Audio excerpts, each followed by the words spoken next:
Ahoy, hoy, welcome in on a absolutely gorgeous Wednesday. Again, I thought it was supposed to be kind of cool and chilly this week. It's like 65 and sunny. Couldn't be a better day. Delightful. Here in the beautiful Rose City. One more Saatchi free show. Rob back tomorrow from the Masters, so a solo edition. Suk Buckley over there on the glass. Saatchi. Yeah, I'm excited for him, too. Plus, supposedly this trip went as well as humanly possible. Yeah, And I'm excited to hear about some elbow rubbing. yeah, well, anytime you go like on a big trip, like you go to the Masters or I'm like Kentucky Derby, Indy 500, whatever, right? You go to an event. Look, that's gonna be good regardless, right? Like, Sure. you don't have a bad time, Especially when you know what to expect, and he did, because he's been before. Yeah. He knew what to expect. Yeah, I refuse to believe that anyone's ever gone to the Masters and had like a horrific time. Sure.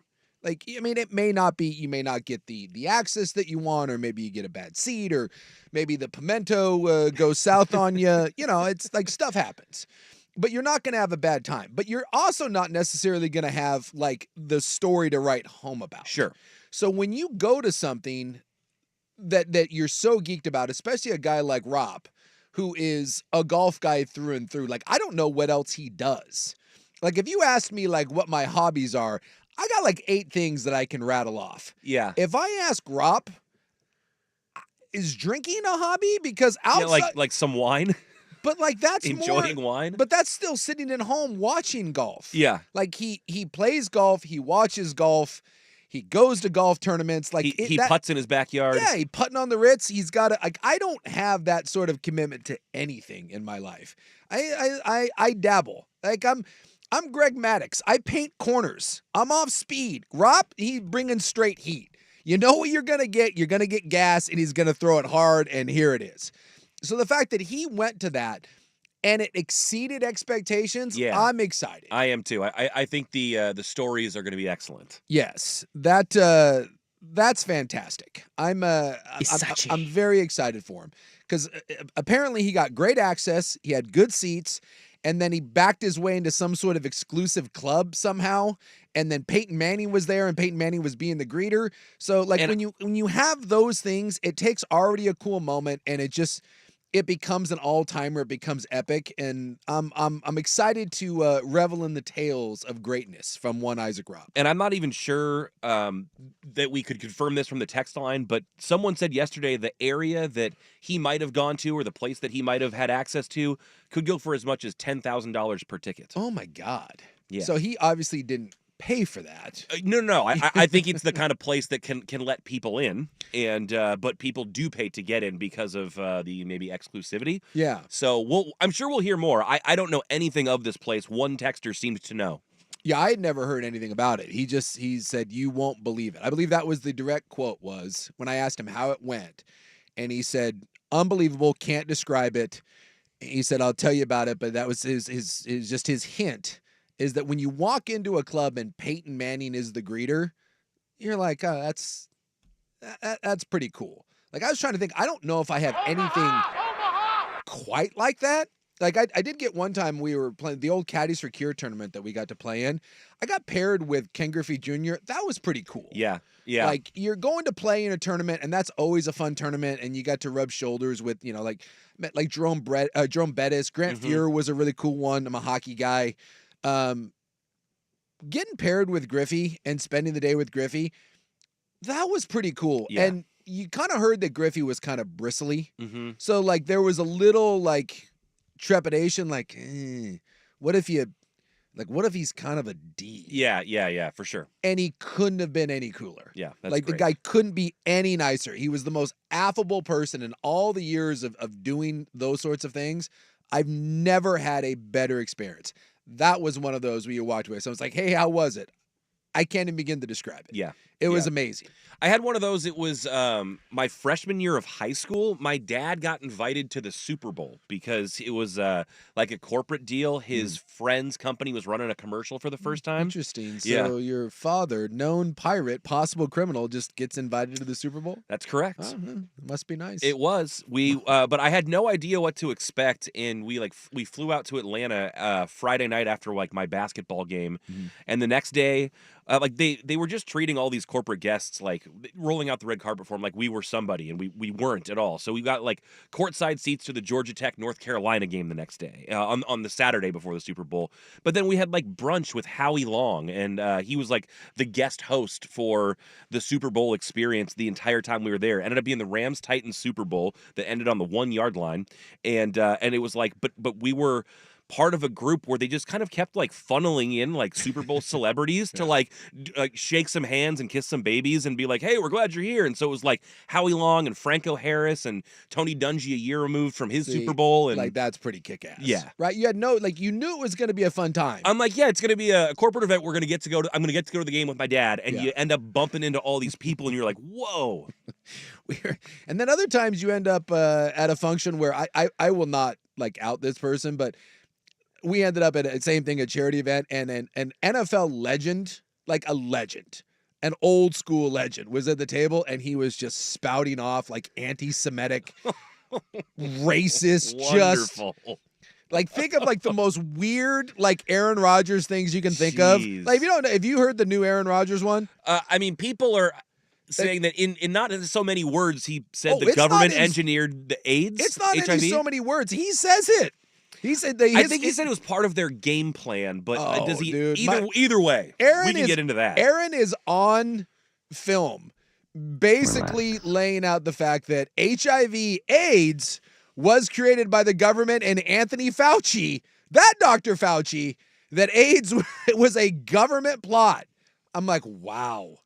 And then he gets like upset that anyone could possibly doubt it. And then he starts getting into like how Fauci was in the pockets with the pharma companies that you can't trust anyways, and it's like some of those things could be true, but I don't consider Aaron Rodgers the authority on any of it. I just wasn't prepared for him to go all in like that. For the AIDS thing. Like I had become I'd become somewhat numb to the Fauci COVID stuff. Like, sure, whatever, we've heard that a lot. That's fine.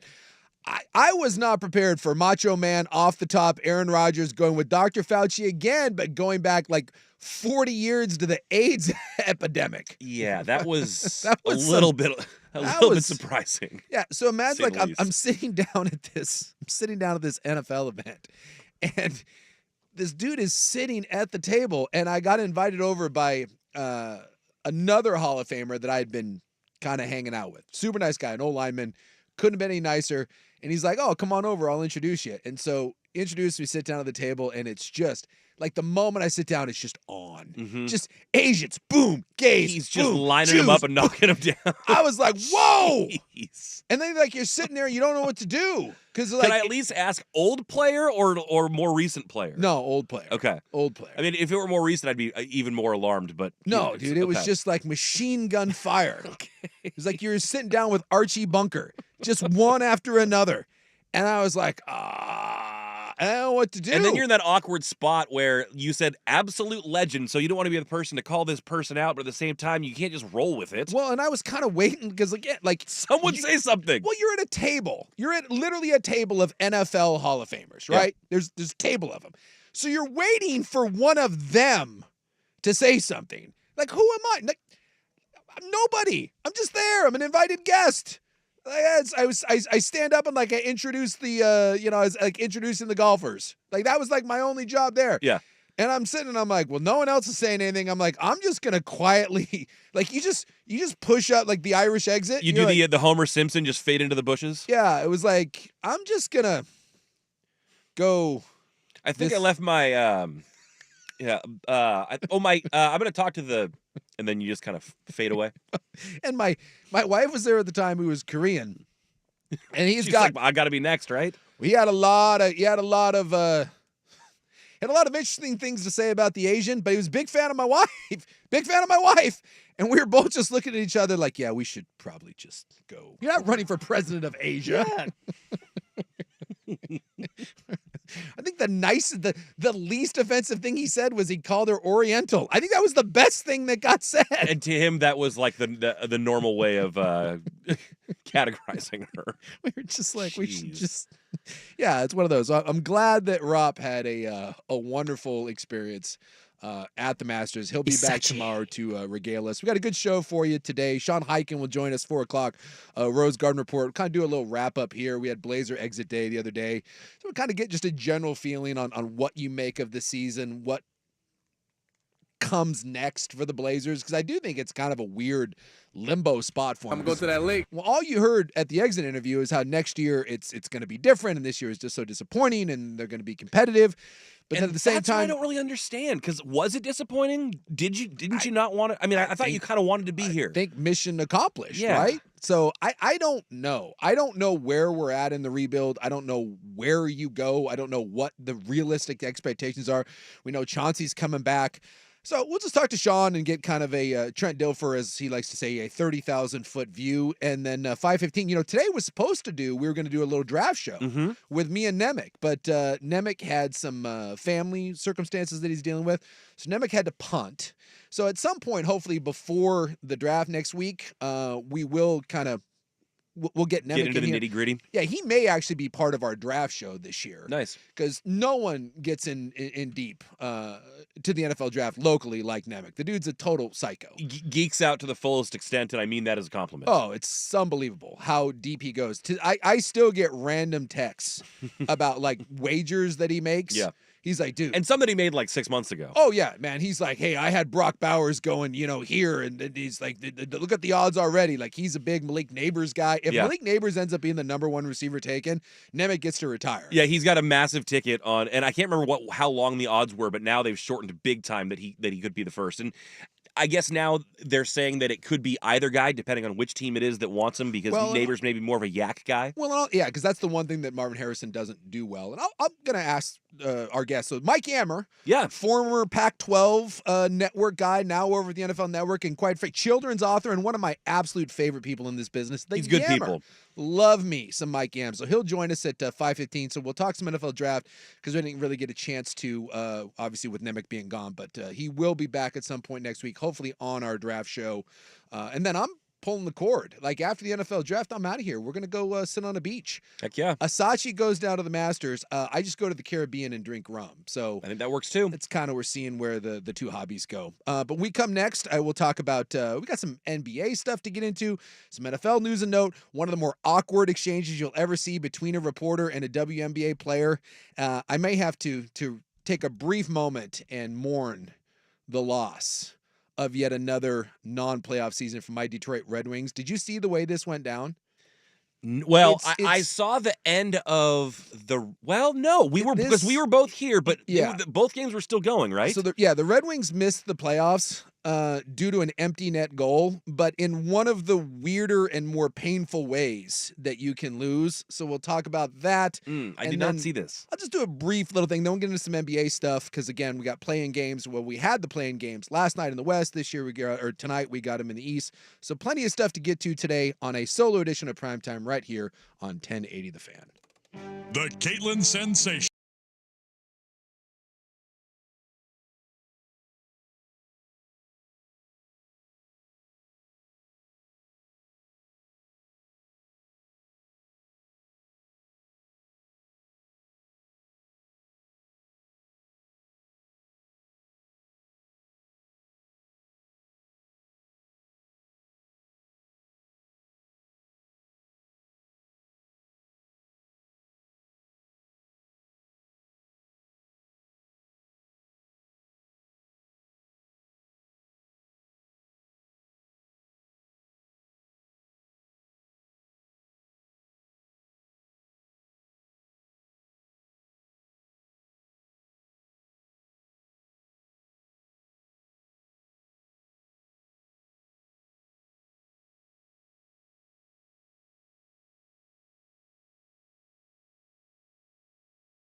the same time. You know, the NBA and the NHL are both trying to do this at the end where they do like kind of the shotgun start, right? Everyone goes off at the same time. Right. So you can't really clock watch. Right. And yeah, you can't wait to find out what you need to do. Yeah. So Detroit's playing, and Detroit is down once again. They're trailing all game.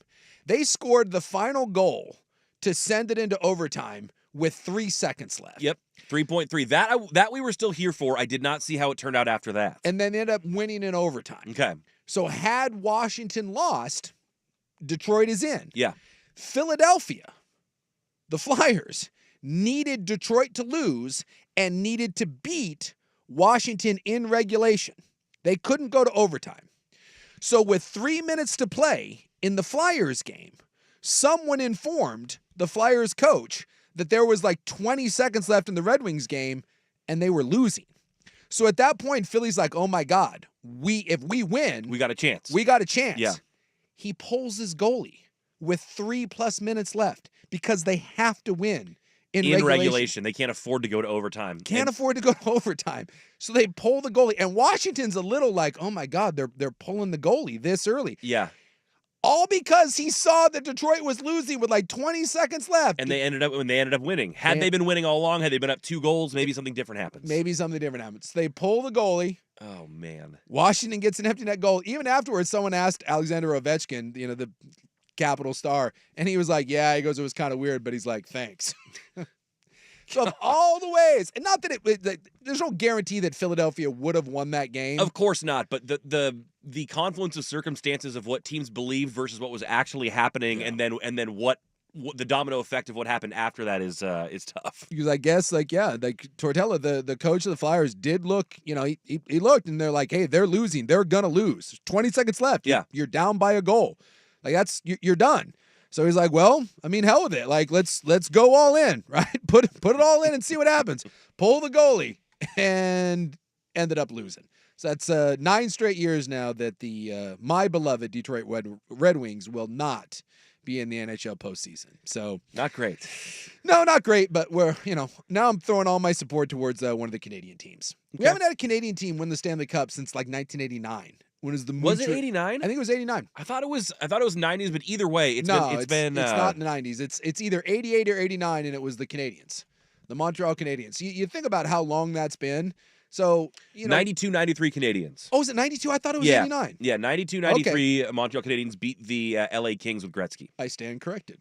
So yeah, we've been a while. Yeah, so, I mean it's been now. This is it's 31 years. Yeah. So go Canucks, go Oilers, go someone in Canada. I'd be cool seeing one of the young stars like a McDavid or a Matthews get one. Yeah, Toronto. I just want to see it back. I want to see it back up north. It's sure. Their sport, means more to them. You know, the favorite going into the Stanley Cup Finals is the Carolina Hurricanes. Hey, Carolina Hurricanes, get out of here. Get out of here with that. All right, AAA Heating and Cooling poll question. You can find it on Twitter. AAA Heating and Cooling, family company helping families, AAAIAQ.com. If last night was the end of the Golden State Warriors run, how will you view them? Meh, they were fine, totally overrated, or one of the best ever. Because last night, I do think we saw, for all intents and purposes, that was the end of Golden State. Yeah. You even saw at the well, how about Klay Thompson, by the way, going over? Like that was really hard to watch. Klay Thompson goes, and it really wasn't competitive. Sacramento start to finish was the better team. They vanquished them. Klay goes 0 for 10, and at the end of the game, he's just kind of standing there on the court. Yeah, everyone else leaves, and he kind of does one last 360 look around. Gary Payton Jr. came by and kind of did the kind of keep your head up sort of thing, tried to slap him on the fanny, and Klay just took a moment and kind of stood there in the court. And whether or not and by the way, ton of support from Golden State players and coaches saying that he needs to come back. I think that's probably the end. I don't know if he chases another ring somewhere else, if he chases another bag, but at this point, he's a shell of his former self. Yeah.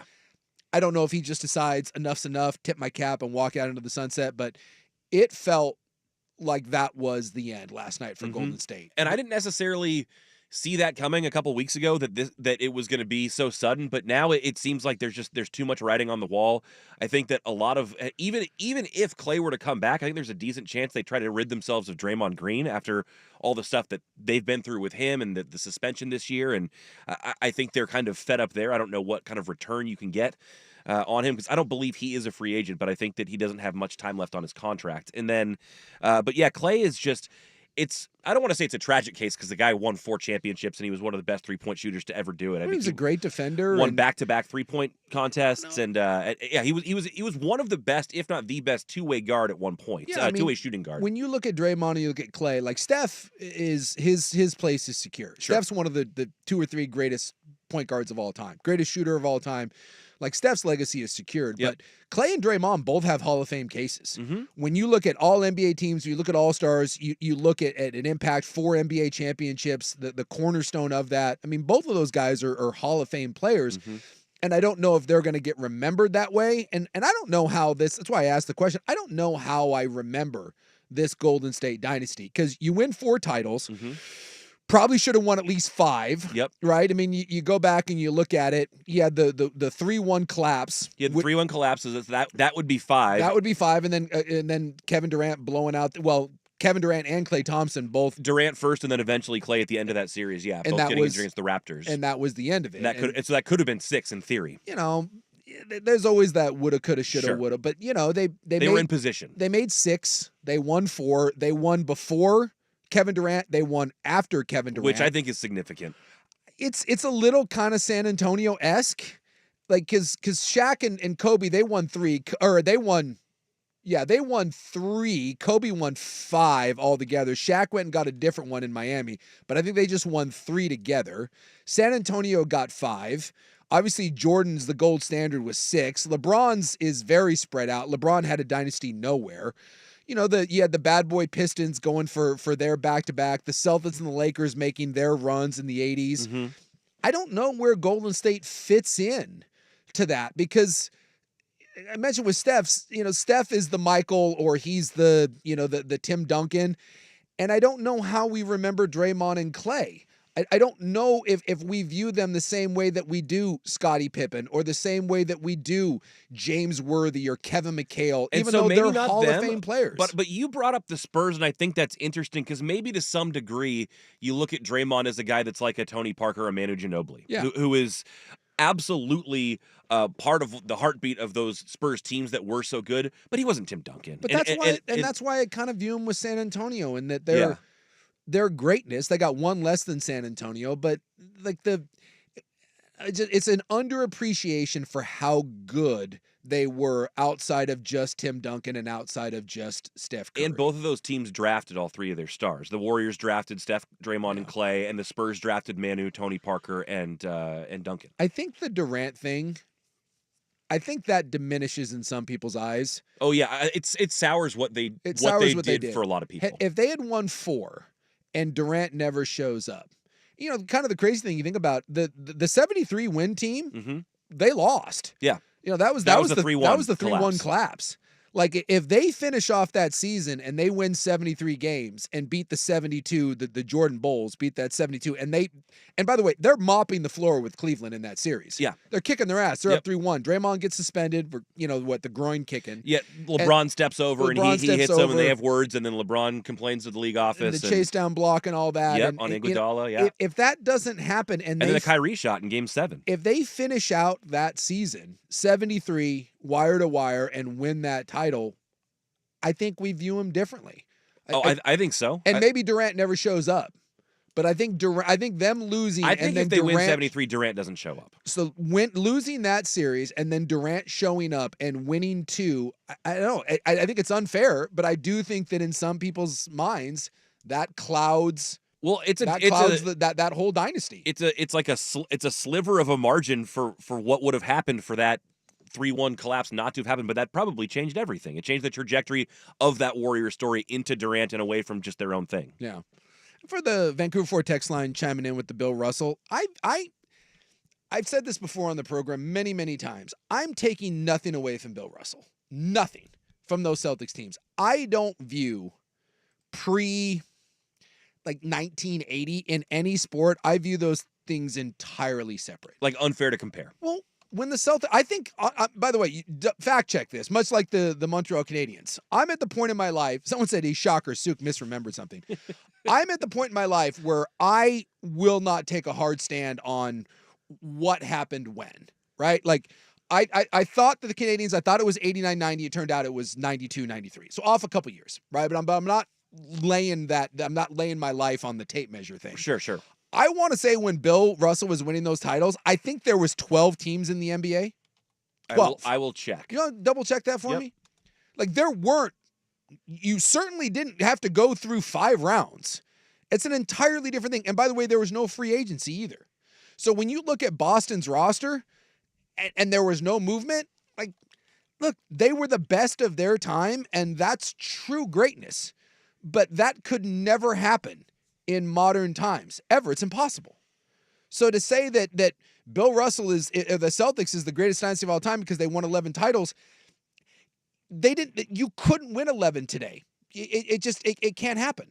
It wasn't even 12 teams. It was 8 when he first started. His rookie year in '56, there were 8 teams. Well, again, I can't view those things the same way.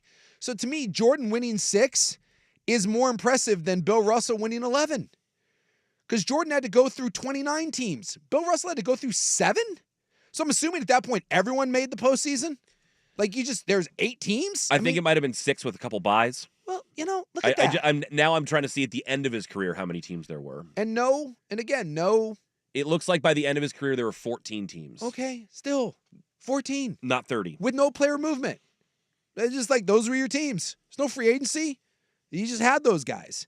It's like when we were talking about Cy Young the other day. Yeah. When Cy Young first started pitching, the majority of players threw the ball underhand. Mm-hmm. Cy Young didn't wear a glove for the first 4 years of his career. We can't compare him to, Justin Verlander or whoever the person is. And by the way, he only played against the Watts. So that's also true. I don't try to dismiss what Cy Young did, and I'm not trying to dismiss what Bill Russell did. But can we have some nuance and not hold up 11 championships as the gold standard? It's the John Wooden thing. Oh, look at what UCLA did. Well, cool. What was the tournament back then? Those were incredible accomplishments for their time. Yes. But to compare them to this time is apples to oranges, not apples to apples. So I view Golden State and modern dynasties different, and I think I give Golden State a little more credit than other people. I just don't know. I'll be interested to see what the poll comes out as, because I don't know. I don't think that there is the reverence for Golden State the way there is for other dynasties, and it's interesting because I think the way Golden State played was really fun. I thought it was a great brand. It certainly wasn't boring like the San Antonio Spurs. I mean, I think it boils down to the we're smarter than you. And I think it's the Kevin Durant thing. I think Kevin Durant just rubs people the wrong way, and they're not going to be able to get over it. Yeah, I mean, in my mind, in some ways, they're revolutionary just because of how demanding they were about shooting the three-pointer, and they had the weapons to do it. But the same way that you can argue Steph revolutionized shooters and the way ball handlers take on the game, they, kind of notoriously benched Andrew Bogut in their very first finals to go small ball and do the whole stretch the floor thing and win like that. Now, small ball wasn't their idea, but the way they emphasized having 2 or 3 3-point shooters on the floor that could do that and just stress you that way, that was something a lot of people tried to follow. Yeah. All right, and we'll take a look at last night's actual on-court stuff, including shockers, someone going down yet again and being done, well, probably for the rest of the playoffs because they're about to get bounced. You would think. It's a shame because the dude was absolutely a monster last night before Sniper got him. Here, though, Buck with SportsCenter. Now, from the Fan Sports Desk.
reporter, things that you'll see.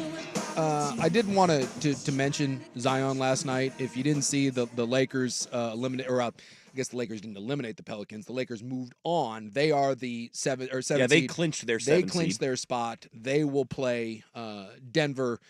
And by the way, Darvin Ham and company were very dismissive about the stupid notion that they were trying to duck the Nuggets, which is ridiculous. Because it was stupid. So New Orleans gets Sacramento now tomorrow night, and that is a winner-go-home game for those two teams. Golden State is eliminated. The Kings drubbed them last night.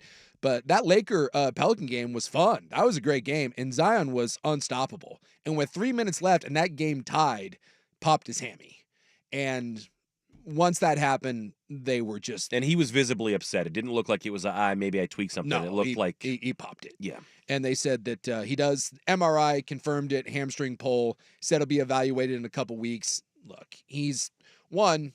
I don't think New Orleans is beating Sacramento without Zion. And it's just a shame because for all the crap that he gets, when he's on the floor, dude, he's unbelievable. Like there's not another player in the league quite like him. Like he is the most efficient player.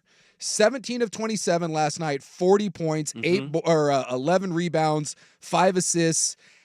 He's a one-man wrecking crew. He started taking things seriously, and people said I think that like he'd lost like 25 pounds mid-season. And yet, here we are again. He's too big, too explosive, and not in good enough shape. Or his body just isn't meant to handle that kind of torque at any Yeah, sort that of rate. explosivity with his mass, maybe. Yeah. So, I kind of feel bad for him in that it just doesn't feel like it's ever going to work out. And some of that's on him, obviously. Like we know he doesn't take the eating and the conditioning that seriously. We know it's a problem. I kind of feel bad for him. Yeah. And I kind of feel bad for just the NBA because he really could be something. Like imagine him like the final Olympic roster spot looks like that's going to Kawhi Leonard. Mm-hmm. I want to see Zion in the Olympics. I want to see a pissed off, motivated Zion throwing down on the rest of the world. I'd be up for that. He's must-see TV, but he's buried down there in New Orleans, and it feels like we never know what he's doing. And we're just waiting for the hamstring to go, or we're waiting for a foot injury. When I saw that was a great game coming down to the wire last night with LA, and the moment he got hurt, it's not even a surprise anymore. It just took the air out of it. Yeah, and you're just like, well, no. Yeah, that and makes you don't want to sense. say as expected, but It's as expected. But then once it happens, you're like, well, I guess we probably should have seen that coming. Yeah. Now we can move on to some of the cringiest audio you will ever hear. And I wish we had the video, but you can't even see on the video.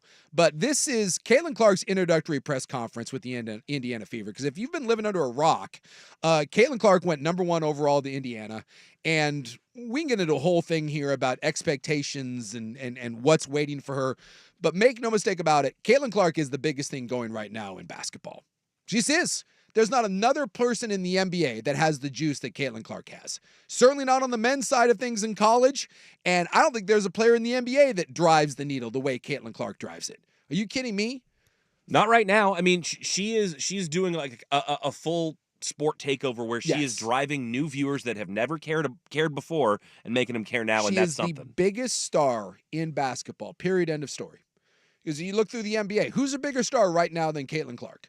Who could drive ratings and jersey sales and eyeballs the way Caitlin Clark? It's not Luka.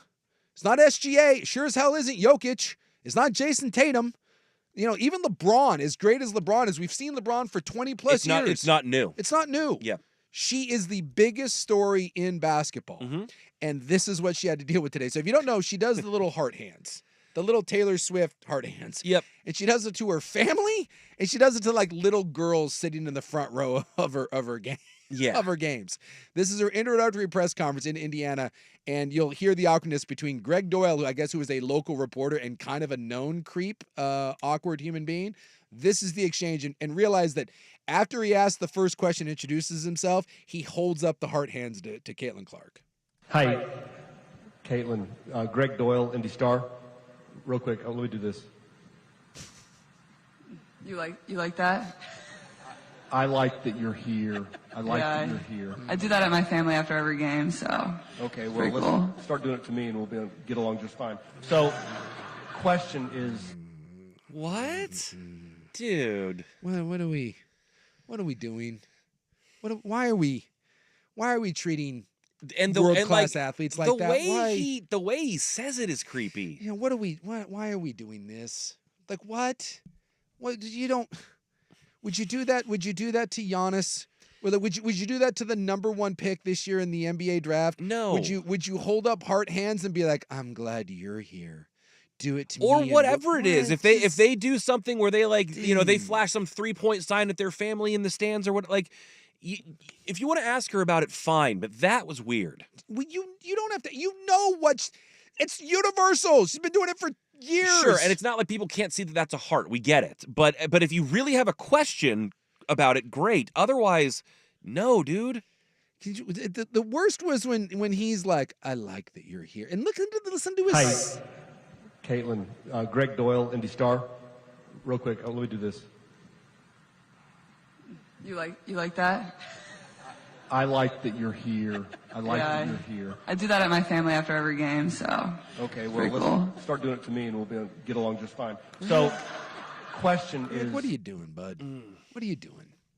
Like, and I guess he's got a reputation for just being weird. Someone said it's a rite of passage when you get to Indy is to have an awkward question asked to you by Greg Doyle. But boy, that takes on a creepy dad, pedo sort of. It doesn't sound good.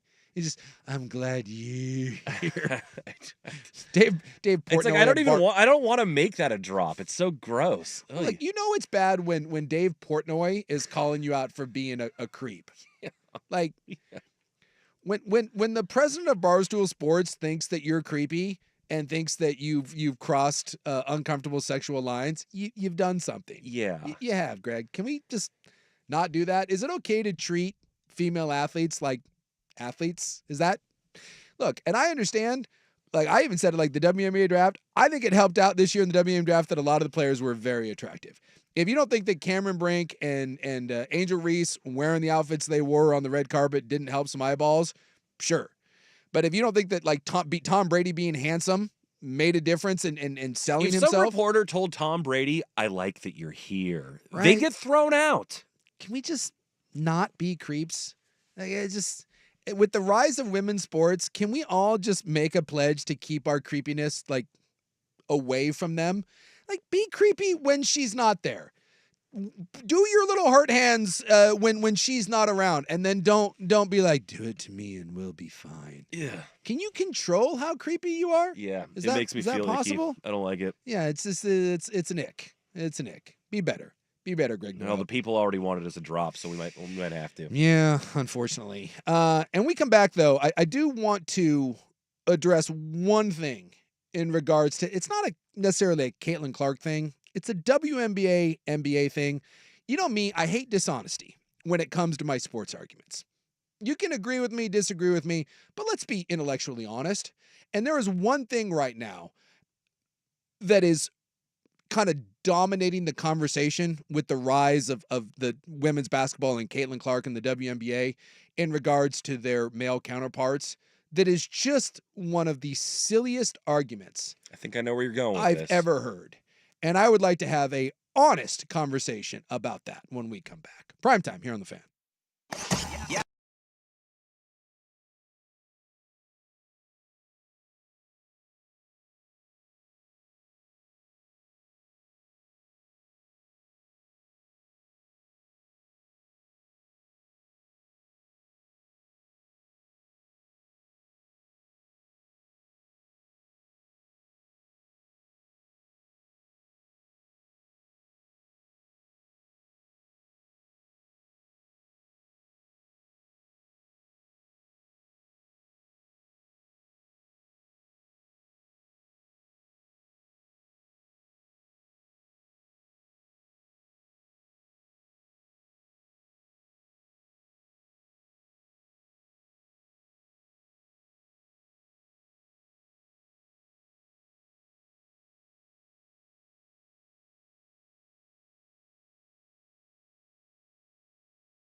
Doyle of the Indianapolis Star apparently being as creepy as humanly possible. I like that you're here. Oh, God. Don't do that. Just treat women athletes like athletes. You know, it's fine. You know, you don't have to try to make it creepy. You would never say to Steph Curry, I'm glad you're here. And even if he wasn't trying to make it creepy, what was he trying to I do? don't Be know. cute? Like, Again, this is the old adage, like women when they rise up, whether it's in the military or whether it's in corporate America. It's the idea of, well, we got to be careful because if you put a woman into a position with a bunch of men, then it makes everybody uncomfortable, right? No, the problem isn't the woman. The problem is the men. The woman's not the one asking you to treat it any differently, them any differently. I meant it by like the situation. It's just that the men don't know how to act. Like we collectively, we can't not be creepy. It's not that hard to view. there's always one. There's always one. It's not that hard to view female athletes as just athletes. So, And yet, here we are in well, 2024. I'm a fan of equality. Everyone should be a fan of equality. And I love that women in sports, I'm a hashtag girl dad. I got 2 daughters. They didn't play a ton of sports growing up, but I totally, understand the plight of women in sports, and that for years and years, I mean, decades, forever, right? It hasn't gotten its credit. It hasn't gotten its due. Like, it's on the come up. You see the viewership numbers. You see what the women's soccer team has done over the last 25 years. We've seen what women tennis players are doing. I think, in fact, if I'm not mistaken, I believe the tennis majors have roughly, if not the same prize money now. I think when you win Wimbledon as a female tennis player, it's either the same or right about the same as the men's. So you're trying to see some growth here. But I also hate dishonest arguments. And the one that I've seen bouncing around over the last 48 hours that drives me freaking crazy. And by the way, they were asking Caitlin Clark about it in the press conferences. Again, is really awkward. Caitlin Clark's salary next year in the WNBA is $72,000. Yep. Again, when you're asking that question as a reporter, you're basically just trying to bait someone. Sure. You're trying to pick at a scab. You're trying to poke at something. But the response of, I can't believe Caitlin Clark is going to make $72,000. And oh my God, it's ridiculous. And if you want to say that the WNBA players deserve more money, I'm fine with that. If you want to say that we need to increase this pay so they don't have to go overseas to make money, I'm fine with that too. You can have that opinion. But the argument that keeps getting thrown out that I see over and over again is the number 1 pick in this year's NBA draft is going to make about $13 million per year. And that's being held up next to Caitlin Clark's $72,000 and $13 million. Right? And now we're being, oh my God, this is the worst thing in the world, and the equality, and how can she make $72,000 when she drives this many eyeballs, and the number 1 pick in the NBA that I haven't even heard of before, $13 million. And we sit here and we have this debate. And it's not even a debate. We just have this yelling into the atmosphere about how unfair this is. The WNBA last year, do you know what they made? Do you know what their revenue was? Oh, they had It's an all-time high, by the way. All-time high. Oh, I don't know. I'll say The year before, 2022, they made $60 million. That was the revenue. I was going to say 100 mil. 60. Last year with the new sponsorship, new TV deal, they made 200 mil. Okay. That was the revenue that they brought in. Would you care to guess what the profit was? Were they in the black? 0. Yeah. They've never turned a profit. And I knew that they hadn't, or they were in the red for many, many years, and I did not know if It's they never had, turned a profit. Okay. Ever. But you see the growth. You see the eyeballs growing. You see the game getting better. And you went from 60 million to 200 million in revenue in a year. That's a massive jump. And you would assume that when the next TV deal comes up, that's going to continue to increase. Now, if you want to listen to the argument that the percentage of salary in the WNBA has gone down about 9% over the last 4 years. So it has been, the salaries aren't growing. That I'll listen to. That'll say that's unfair. That needs to be collectively bargained. They deserve to make a bigger percentage of the pie. But do you know what the NBA made last year? Do you know what their league revenue was? Oh, boy. Let's say $7 billion. 11. Okay. They made $11 billion. $11 billion.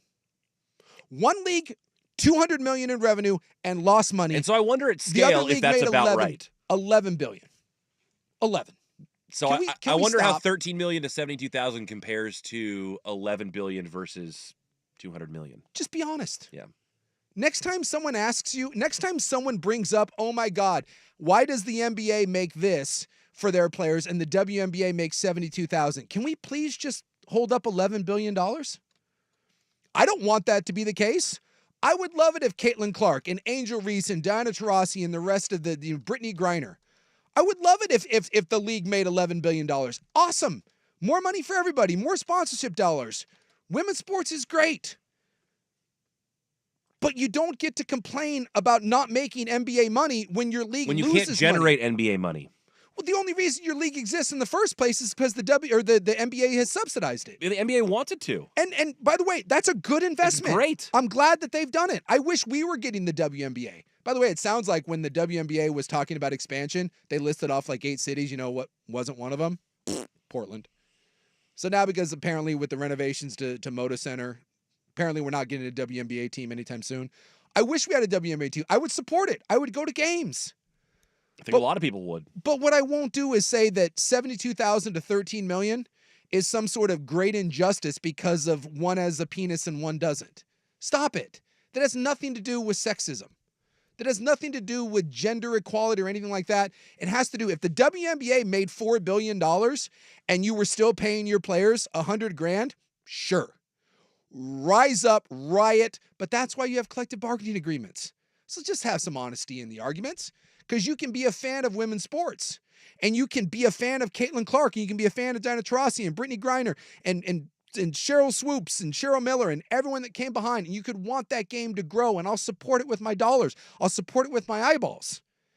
But just be honest about it. Stop making dishonest arguments to try to achieve a goal. Because the goal should be increase revenue, increase viewership, increase across the board. But you can't do it with dishonest arguments, because when you do that, to me, you lose the argument. You lose it because it's too easy to point at that and be like, you're just screaming from the mountaintops. Yeah. And you're not making any sense. It's like if the NBA were to come right now and be like, well, yeah, our top players are making 60 million. We wanted to make 100 million because we think they're worth 100 million. Well, no, because it's all tied to a percentage of your league revenue. It's the way the NFL works. It's the way almost everything works. Yeah. That's why you collectively bargain. You get a percentage of your profits. So just keep that in mind the next time you see someone spouting off about salaries. Yes, it's ridiculously low. And by the way, that should be changing. And it will, because the sport is growing. But it's going to take It seems like they're on their way. I remember when Magic Johnson signed the first $1 million contract in the NBA, and it was a huge deal. And it was like, oh my God, it's so much money. And that was in the 80s. Now look at it, right? The game is growing. And as the game grows, the salaries grow. Guys in that era had summer jobs. Yes. So we're getting there. It's just going to take a little bit of time. And hopefully, we can all push that forward. But if you want to push it forward, better TV deal, better TV numbers, jersey sales, all that. And it's trending in the right direction. It's a good thing. But be honest about it. When we come back, Sean Hyken of the Rose Garden Report. We'll talk a little Portland Trailblazers, the other side of the basketball court. When we come back, Primetime here on The Fan.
got it for 6 months. Demi gets it for 6 months, something like that.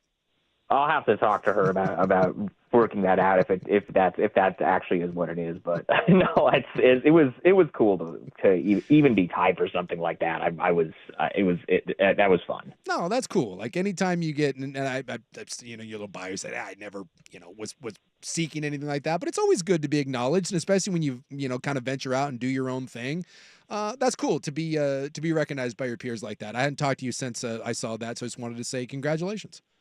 I appreciate that. Exit interviews.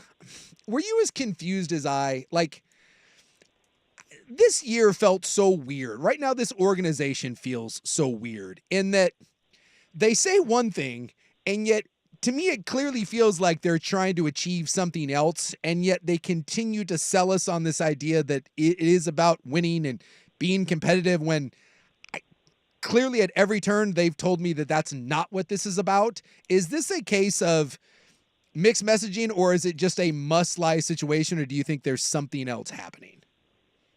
Well, I think it's pretty clear what's going on. You know, the head coach who has lost a lot of games in his 3 years in Portland, some, you know, this year by design, the last 2 years not really by design, just by circumstance.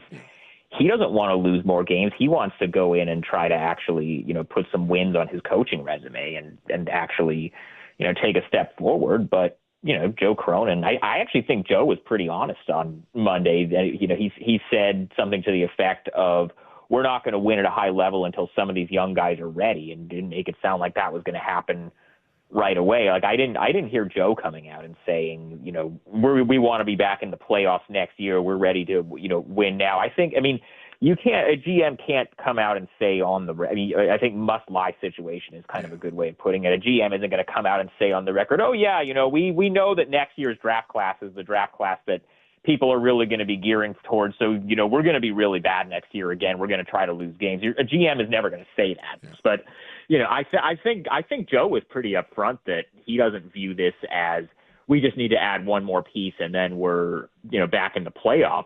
So you understand it from his end, and then you understand it from Chauncey's end, where, you know, he's had to deal with whatever has been thrown at him by the injuries, the trades, you know, Dame's trade requests, whatever goes on. And he's trying to actually have some continuity and start winning some games. And that's his priority as a head coach. And, you know, you understand why that's his priority as a head coach. But, you know, it's just an interesting dynamic that they're going to have to navigate. Can that coexist? Can you, I mean, because this year's draft, you know, you've got some picks in a draft that most people are and don't really want to be involved in. Next year's is supposed to be, you know, this 3 or 4 true difference makers.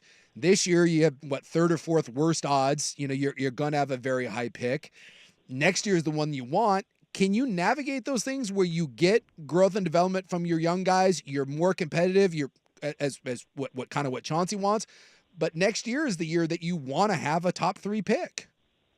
It is, and you know, this whole idea of, you know, we're going to develop, you know, young guys, but also try to win. Like it's very, very, very rare that actually works out. And when it does, it's like it has to basically be, you know, you're San Antonio and you have Tim Duncan, Tony Parker, and Manu Ginobili still playing at a high level, and then you've got Kawhi Leonard coming in as a rookie or a second-year guy, and he's, you know, the type of guy that, you know, it's pretty clear he's going to become the type of guy he's going to become. It has to be that level of talent. Even the Warriors with, you know, 3 Hall of Famers, they tried to do the 2 timelines thing, and that hasn't really worked out for them the last couple of years. So that's not really a very compatible thing, and I think everybody kind of knows that. And I think the organization kind of feels more like Chauncey saying he wants to win a lot more next year. I mean, that's him, but I didn't get the sense from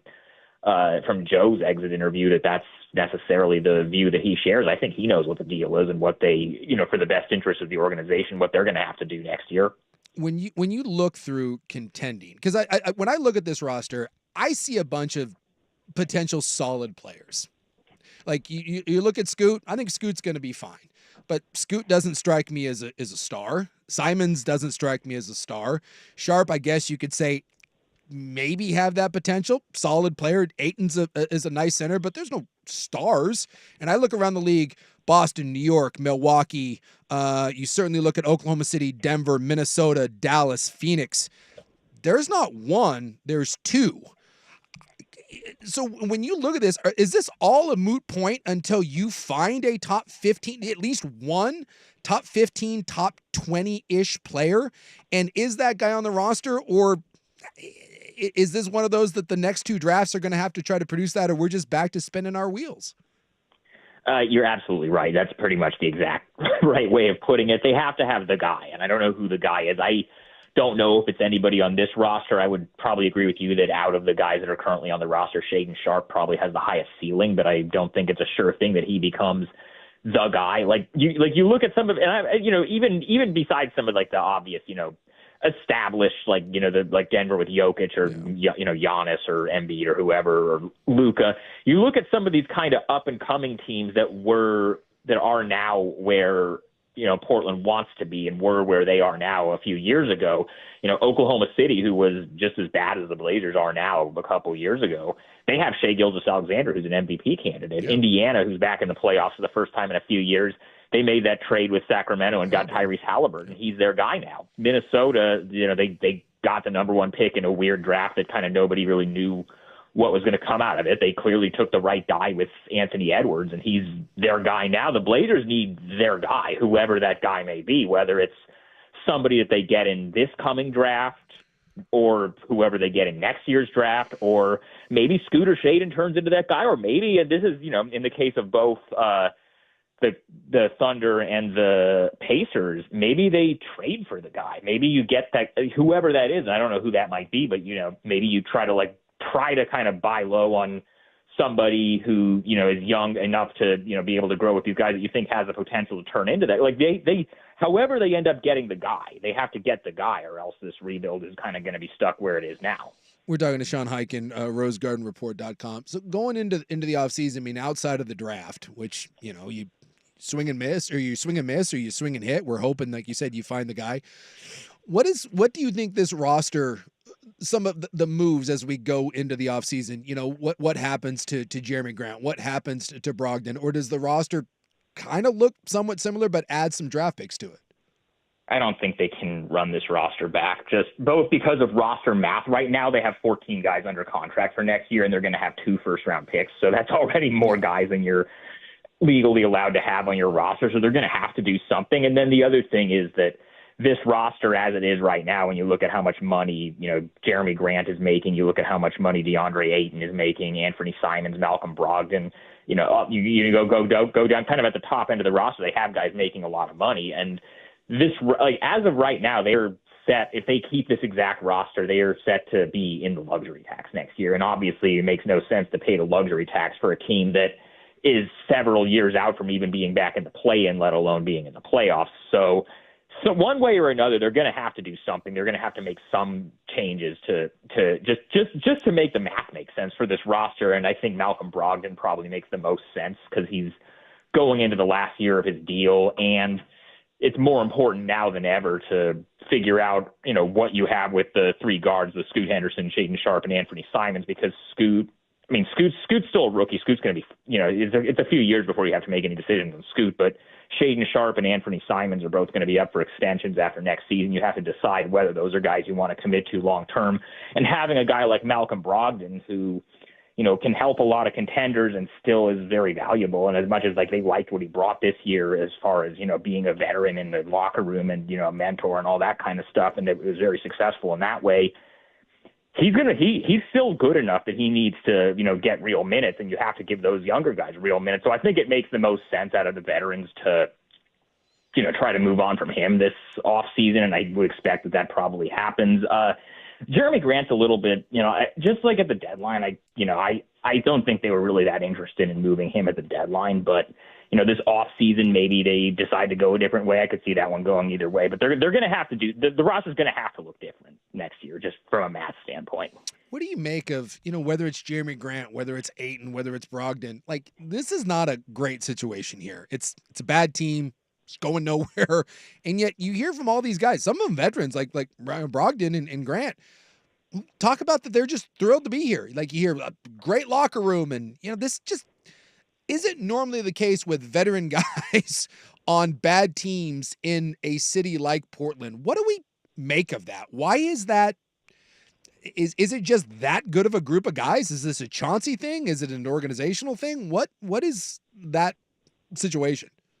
Well, first of all, I think it is a really good group of guys. And I have to say, having, covered this team all year, I haven't seen a lot of teams that are as bad as these guys are that have this good of a locker room. Like, I can honestly say, everybody got along. There was no drama. There was no, oh, this guy doesn't like that this guy is playing ahead of them, or, these two guys are, in a clique and don't really talk to anybody. Like, you see a lot of that stuff, especially on bad teams, or like guys just are chasing their own stats. And I honestly did not see any of that at all with this group. And I think part of that is that, the front office has done a good job of selecting for certain types of guys to bring in, and that's something that they valued. And that's why, honestly, that's why they wanted to keep Malcolm Brogdon and Jeremy Grant around, because those two guys are veterans that kind of set that precedent and that other people, the younger guys on the team respect. And honestly, for as much flack as he gets for other things, I think you have to give a lot of that credit to Chauncey Billups, because he is, because of who he was as a player and because of just kind of his demeanor and, the way that he can connect with guys, he is somebody that people respond to and that people stay bought in with. And so I think those two things are, as much as, we're talking about how great of a culture a 21-win team has, it's honestly, as someone who is around as much as anybody who isn't employed by the team, I saw it, and I don't think any of that stuff is blowing smoke. Well, unfortunately for the fans, I get the feeling that next year is going to be a little bit of the same. I think and that's a shame. The attendance this year was pretty good, but when you hear 70% viewership, down in some shape or form, it's not good. This is the problem with rebuilds. This is technically year 4. We consider the 2 years where they pulled the plug at the end of the year, and where you start losing year after year after year, for a lot of people, you just get out of sight, out of mind. Yeah, no, I think the local TV ratings falling, I think that has more to do with the TV deal than anything, and how Root Sports. I mean, that's a whole other conversation, and I think that's something that I think they're looking at ways to kind of make change that situation at some point this summer too. But yeah, that's why these next few years are going to be interesting, because I think yes, the next season is going to be record wise, and how much of a chance they have to make the playoffs wise, it's going to be very similar to what it was this year, and with kind of the selling point of it being that next year's draft class is like, there are some guys at the top of it that people say are it's a much stronger draft class than the one that you're going to see in a couple of months. But I think the thing you would hope for with the record next year being what it is that the guys that they're trying to develop and build around long term are just able to stay healthy longer, and you can actually see them play together. The Blazers, this is a mind-blowing stat, and kind of the thing that has been the takeaway from this past season. The Blazers' 5 most important players, which are Scoot Henderson, Shaedon Sharpe, Anthony Simons, DeAndre Ayton, and Jeremy Grant, they played together. They were all healthy at the same time for 4 games this season, and one of those was opening night when Anthony Simons tore his thumb and then missed the next 6 weeks. After that, you just never got to see these guys together. So not only did they lose a lot of games, you can't even look at it and say, well, we saw 30 games of Scoot Henderson and Shaedon Sharpe playing together, and we feel good that this is our new backcourt of the future, because those guys barely played together because of one of them was injured, and then when they got healthy, the other one was injured. It was just one of those years where,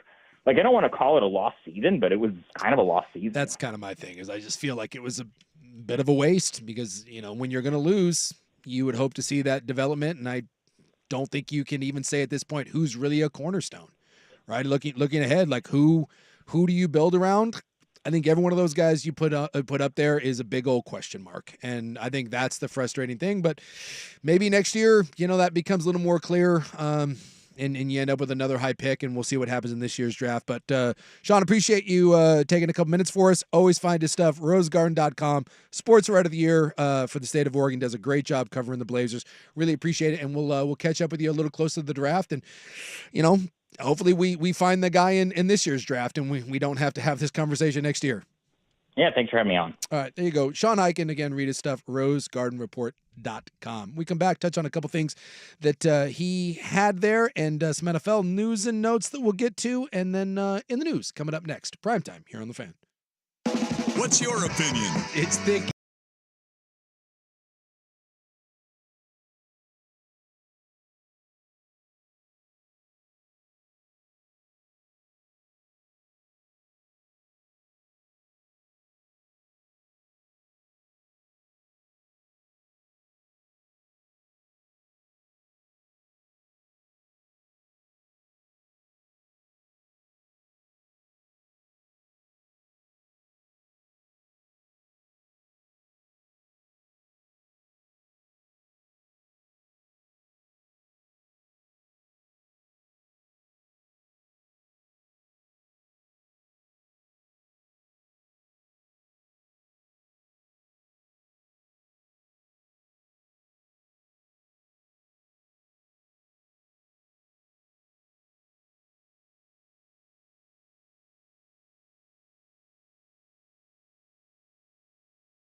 We're talking to Sean Hyken there of the Rose Garden Report. It went a little long, but we'll get to it in the news here. We'll keep this short, but I wanted to follow up, and I said this the other day, and I'll scream it from the mountaintops in regards to the Blazers. It's going to be a bad year next year, right? It's not going to get any better, and that's, Sean's in agreement there. Like the GM isn't necessarily saying that, but obviously the coach has to say it.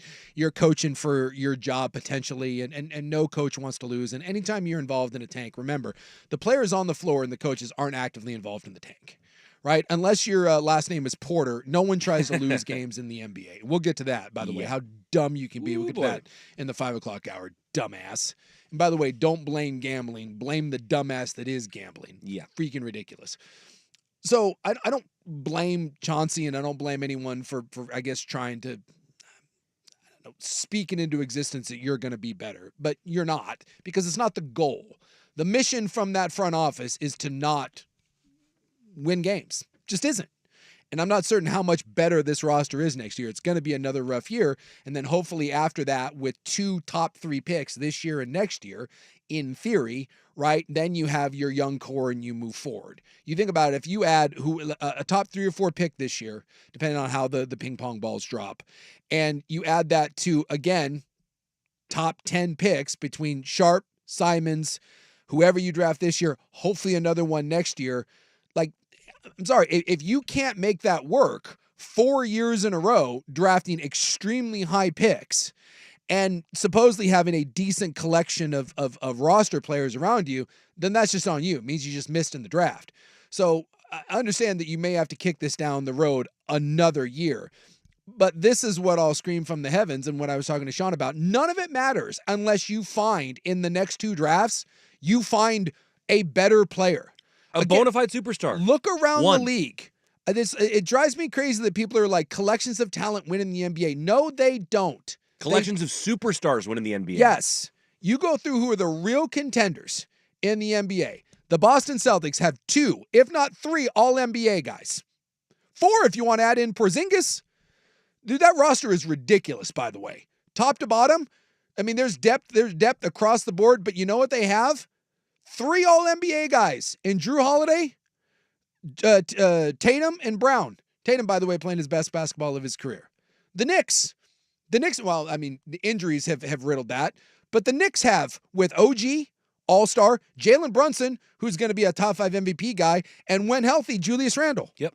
Milwaukee, what do they have? Dame, Giannis, Chris Middleton. That's pretty good. Yeah. Oh, and by the way, a defensive player in the year type in Lopez as well. Mm-hmm. It's pretty good. Cleveland's got a couple of them as well. Yeah, they got Garland and Mitchell. Yes. And then you go through and the Oklahoma City has 4. Denver has 2. Mm-hmm. Minnesota has 3. Mm-hmm. Dallas has 2. Phoenix has 3. Stop. Collections of talent don't win. Stars win. Stars. And one is the stretch starting point. Yes. And you don't have that yet. No. So you can go back and say the last team with a collection of talent to win, if you want to go back and say that Pistons team, Chauncey Billups is a Hall of Famer. Rip Hamilton was really good. Ben Wallace was a defensive player of the year. They weren't as talented as the Lakers, far as star power, but collections of talent don't win. All NBA guys win. And you don't have a single player with the Blazers right now that even sniffs the idea of being an all NBA player. No. When they put together the list, I looked at 3 different people. It was like Hoops Hype, The Ringer, and ESPN put together their top 100 players in the NBA going into this season.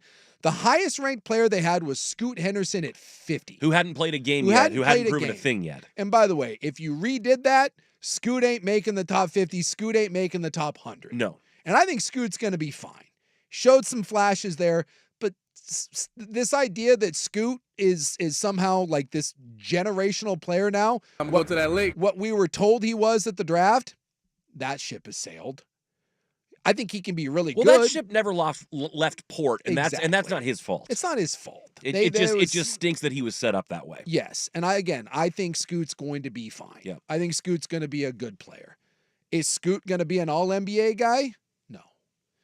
I don't think anyone would bet on that. That means you're a top 15 player in the league, right? Because you have 3 tiers of all NBA. Yes. So maybe 3 or 4 years from now, we don't know. But from what we've seen so far, not yet. He's not that guy. And it's not Anthony Simons. And I really like Anthony Simons. Anthony Simons is a damn good player. And maybe one day Anthony Simons can make an all-star team.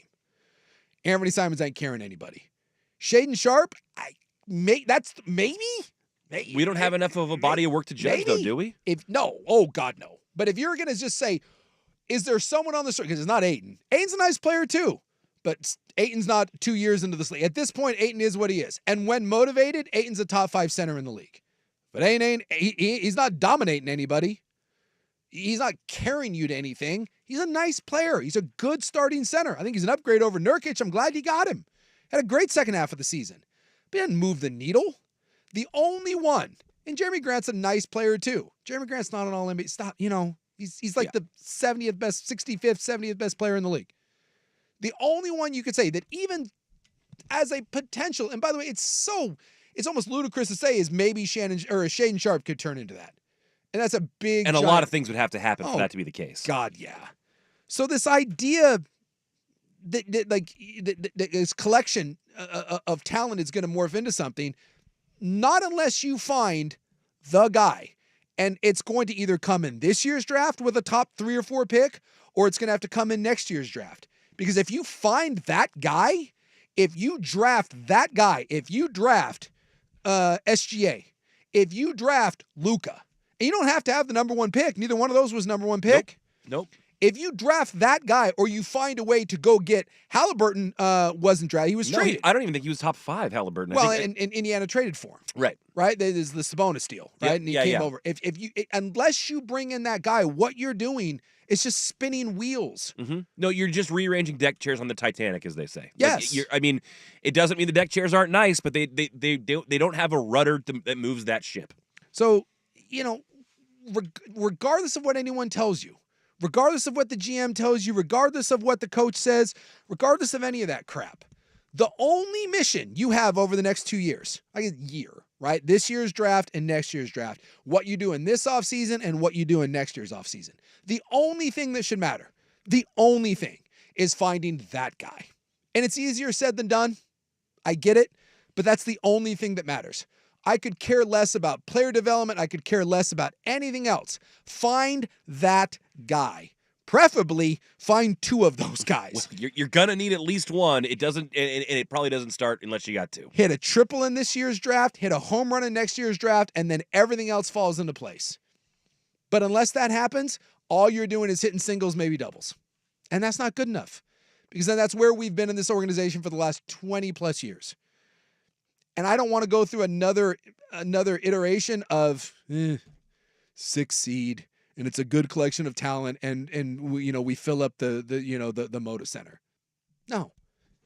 It's the only thing that matters, finding that guy. And don't let anyone tell you that they have that guy, because they don't. Not even close to it right now. Nope. When we come back, in the news, here though, Buck with SportsCenter.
Cruising along here in the news.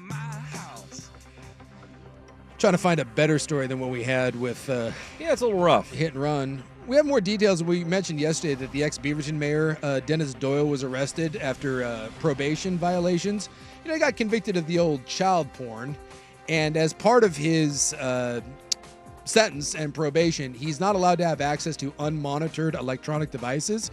Well, he was arrested yesterday. He wasn't arrested on any sort of probation violation in regards to child porn. He was arrested, though. It turns out that he had 19 different electronic devices in his home that the federal probation officer was unaware of. Oh, so they're like, yeah, you can't have any electronics. He's like, okay, I won't. And then he had 19 of them. He had 19 of them. And the one that he got busted with, he had the home laptop that was being monitored, I guess, but he wasn't supposed to have access to it. He had the password, and he claims that he was helping his elderly wife learn how to pay bills on that computer. And that's how that whole thing got started, which he's not supposed to have the password for that, along with the 19 other devices. So that's why he was busted for the probation violation. He's trying to do that. I'm sorry. You get caught with horrible images that are inappropriate and have no business on your computer, you lose your internet privileges for a while. Sorry, it's how it goes. Yeah, you can't. You know, I love the idea, like your wife needs to pay online bills, and so there's no one else that can help her learn how to do that. You're like, honey, I got this. Hold on. I know I'm not supposed to be on the computer, but let me show you what I'm doing. And by the way, how much older is his wife? Why can't he just tell her? Well, they're both like in their 70s. So you ever tried to, like my mother? I guess if she hasn't been doing it, that could be a daunting task. But again, you're the one that got caught with the illicit images. Figure out how to figure it out. Have you ever tried to explain electronics to an elderly parent? I remember when we gave my grandma her first cell phone and she didn't understand how to use it, just like a regular phone. Yeah, I had to explain Spotify to my father and my stepmother, who are wonderful people. E-books or a Kindle was another fun one. When my grandma used to read a lot. We got her one. She's like, well, why wouldn't I? Yeah. She didn't know about the loading the books and the switching the pages. And yeah, I got him a Bluetooth speaker because they my dad listening to music and and so I was like, hey, you guys. Which in theory seems like a great gift. You can do all of this. At one point, my wonderful stepmother kept bringing up CDs from downstairs and wanting to know if Spotify could play them. Yes, and then was like, "Is this on Spotify?" And I'm like, "Yes, everything is on there." And she'd be like, "What about track 6?" Yep, that whole it's all right here. I spent an hour trying to explain how Spotify works and free Spotify versus the paid Spotify. It was It was a whole thing. And she just kept going downstairs and coming up with more CDs. And I'm like, no, this isn't going to help. That's the whole reason. You don't need those CDs anymore. This takes care of those CDs. And she was like, well, can I still play them on our stereo? Well, no. That's why you're using Spotify. That's why I got you this speaker. So you can play it on this speaker because their stereo is from 1982. And I'm like, well, no. You can't play Spotify off your phone onto that, but that's why I got you this speaker. So I do buy that, yes, if he may have needed help explaining to his wife how to pay bills online, but you can't have 19 other devices. Yeah. And when you do get caught with the child porn, you lose all benefit of the doubt. Yes. By the way, more Alaska Airlines kerfuffles. I saw this. This morning, I guess, across the country. Every Alaska flight was grounded for a brief period of time. This included at PDX, and they're saying that you may see delays throughout the day. The ground stop went into effect 7:30 a.m., and then it only went for about an hour, and the airline said it was due to a technical issue that was quickly fixed. But when I saw that this morning, I got an alert on my phone because my gal was flying for work. I was like, oh, no, not again. Because all I saw was Alaska Airlines grounded, and I was like, oh, come on. Come on, Alaska. What else happened? But no, I guess I was thinking, what if they turned Rob's flight around? How angry would he be if that had happened? No, it was a really minor sort of thing. It sounded like that basically they had like a signaling device or It was a about programming device that wasn't updating, and they needed to make sure everyone was there's going a system to that do calculates the weight and the balance. You know, it's why There you you go. can't have like unlimited baggage. So I guess there's like a whole formula there, and that wasn't working well. So they just had to put a pause on everything for an hour. They didn't want to send planes up in the air not knowing if they were getting those calculations right. Yes. So everything's fine. No big deal. Fly Alaska. Nothing to see here. We think. That Boeing and Alaska need a break. They need a break. It's, you know, it's been rough times.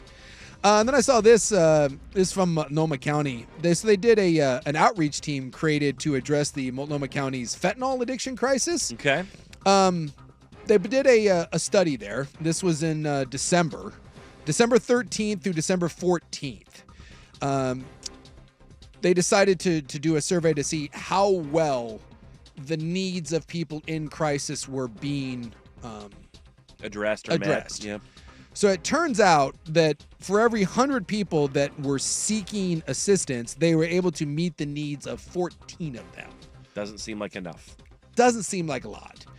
And that's rough because it's not all their fault. They said of the 100 people contacted during the pilot project, 26 asked for a homeless shelter. Okay. 18% asked for detox services. 14% asked for drug treatment. 7% asked for medical care, and 6% asked for healthcare services. So, like, that's not a ton. So they said that ideally the biggest problem is still people wanting help and trusting government officials. But it just goes to highlight the challenges of this. Yeah. For every 100 people that you're out there trying to help, 14 of them were actually able to be helped, and Right, they were able people to are get asking what they asked. Yeah. Yeah, and when only, less than a quarter are asking for basic help, it just goes to show you that that's a tough problem. Because we love to be critical of the homeless response, but they're trying, but it has to go both ways. You have to have people that are willing to ask for help. So when you're only getting 25% of the people that are asking for any sort of real meaningful change, that's a tough response. It just goes to show you the battle that they are facing. All right, that'll do it for In the News. When we come back to Hot 5 at 5, and then Mike Yam of the NFL Network will join us 5:15 to talk a little NFL draft. Primetime here on The Fan. It's time for High Stakes, a tasty look at clutch performances and the biggest games. Served up by Steakadelphia. Seasonized 38 Williamson driving inside. Look like he got hurt on this drive here. Well, he's headed to the locker room. We don't know the extent of the injury, but clearly not happy. Yeah, that was Zion last night. That was his 40th point of the night with about 3 minutes left. The game was tied. He was absolutely unstoppable. Monster game, popped the hammy, visibly upset, went to the locker room, and he's out for the foreseeable future.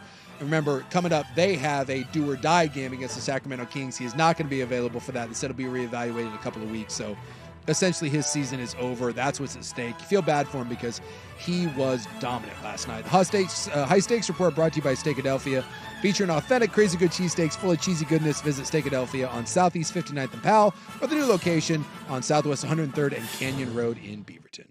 Hey, it's Suk for A&E Plumbing, Heating, and Air. Before getting a new train system installed, I was guilty of getting one quick fix after another. Then I found a team that educated me on how to keep my house comfortable, and they showed me the difference between a cheap stopgap and an affordable long-term solution. So don't get caught in the cycle of spending as little as possible again and again and again. Solve your HVAC issues for the long haul.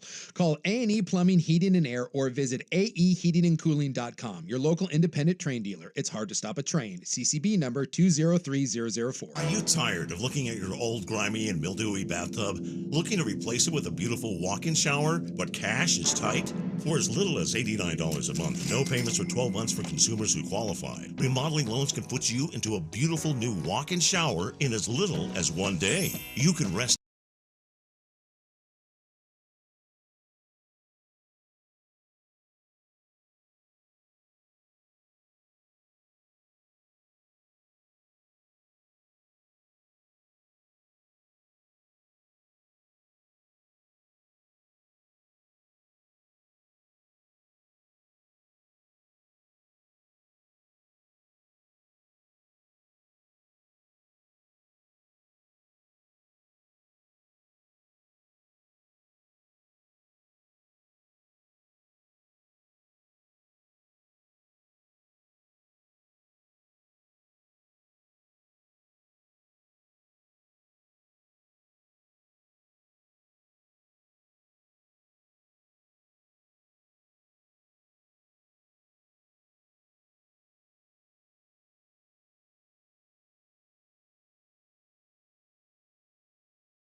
Fan. Welcome in just after 5 o'clock here on an absolutely gorgeous Wednesday. Suk here, Rob back tomorrow, Buck behind the glass as always. Look at us, relatively on time, 5:02. Take that, Jeff Baton Rouge. Isachi. That may be the first time I've actually been on time. Like, I love, because the clock is a big deal here because we're not very good at it. And normally I can just turn and, like, defer. And just be like, oh, what do you want from me? Like, that's the good. Blame it on Rob. Yeah, naturally. Problem is that when I host, and a lot of times I look down, I'm like, ooh, God. It's like 5:09. I'm starting the Hot 5 at 5. But hey, 5:02, I'm going with this one. I'm like an alcoholic. You know what? Starting today, You're an on-the-clock guy. Starting today, I'm on the clock. Watchdogs over the Metropolitus. I think it's because Mike Yam's coming on, so I wanted to, like, you know. Yeah, we like Mike, so we Had to- want to be on time for him. Had to keep it tight. Love the Yammer. Yeah. Love what the Yammer has going on. Former Pac-12 network man, now of the NFL network. Talk to him about the NFL draft. Because today was supposed to be an NFL draft like preview show. Nemec was going to come on and we were going to nerd out about the NFL. But then, Nemec came down with, I don't know, SARS, or he's got the bird flu, or, I don't know, the COVID something. Yeah. I think an ear fell off, maybe, something like that. That guy. I'm not certain which person has a more chaotic life. If we're doing 1080 The Fan power rankings, are we going with Meringue and everything that he's got going on? Or are we going with Nemec? Because both of them, I feel like at any given time, there's 17 ailments between them and a family member. There's always something. And they're always intense. Like one of Danny's is related to falling out of a helicopter in the military, which is like totally legit. And like I know that like Nemec had like his eardrum punctured at some point in time. They're always obscure and crazy. Yeah, it's never anything just like, hey, I've got the sniffles or I'm not feeling very well. 102-degree fever. Sorry, staying home. No, it's like it's something extreme. I got a case of the trots. Yeah, exactly. It's always something that feels like life and death. Like dun dun dun. So no Nemec today, no NFL, but we'll get to the Yammer and we'll talk about that. I'm interested too, like, we're all the talk of the offensive players. Like, there's no, like, when's the last time you heard of a defensive player being talked about in this draft? Like, we know that the quarterback run is going to be there. We know that everyone's in love with wide receivers. Somehow Brock Bowers, who I think I would rather have than any offensive player in the draft, maybe not one of the quarterbacks. Mm-hmm. And he's not being talked about as a top 10 guy. Lots of offensive tackles. You don't hear squat about edge rushers. You don't hear much about linebackers. You don't hear much about corners. I mean, I don't even think the average person knows who the number one defensive player off the board is going to be. Off the top of my head, I'm not sure that I could come up with it either. The name that keeps popping up for me, just because it's so memorable, is I keep hearing the Niners late could end up with a Kool-Aid McKinstry, but that's about it. And I know we've got our. Now I'm going to mess it up because Isaac got it wrong, but it's not Pork Johnson, it's Chop Robinson, right? Robinson. That's one of them. But all of a sudden now he's at the back half. Like, you hear Dallas Turner or Arnold, the corner out of Alabama, could be someone. Or you mentioned Kool-Aid McKinstry. Both Alabama corners are going to go in the first round, but at some point someone's got to talk about some of the defensive prospects. And I also want to ask Yammer too about the Marvin Harrison thing. I wonder if maybe, just maybe, if we aren't putting a little too much stock in the greatness that is Marvin Harrison Jr. So we'll get to Yam here in a couple of minutes, but right now, let's get to the Hot 5 at 5. Hot topics, hot opinions. Oh, Charlie, I'm hot today. And hot air. It's time for the Hot 5 at 5. That's hot. The Hot 5 at 5 on Primetime with Isaac and Sue. No, I mean it. That's very hot. The Hot 5 at 5 with Isaac and Sue. Brought to you on The Fan by Victorico's Mexican Food, the most popular burrito spot in Oregon. Online at victoricos.com. Number 5. Well, if you hated the NCAA transfer rule before, get ready to hate it even more. Because basically what the NCAA did today was they have approved unlimited transfers. The Wild West just got wilder. And when you hear unlimited transfers, it's not completely that way. There are still some guidelines here.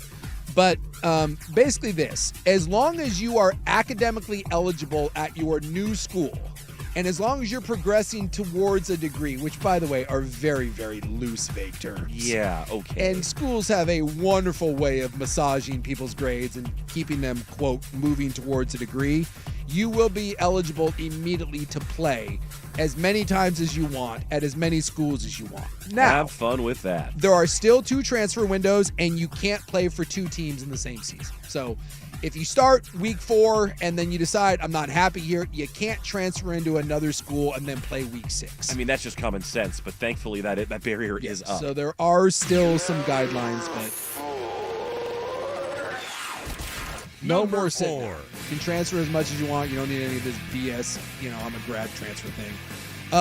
The NBA, we got the playing games going on right now. Yesterday was the West. Today is the East. Got about 5.5 minutes left in the first one, and that's Miami and the Philadelphia 76ers. Right now, the Heat leading 37-30 right now over Philly.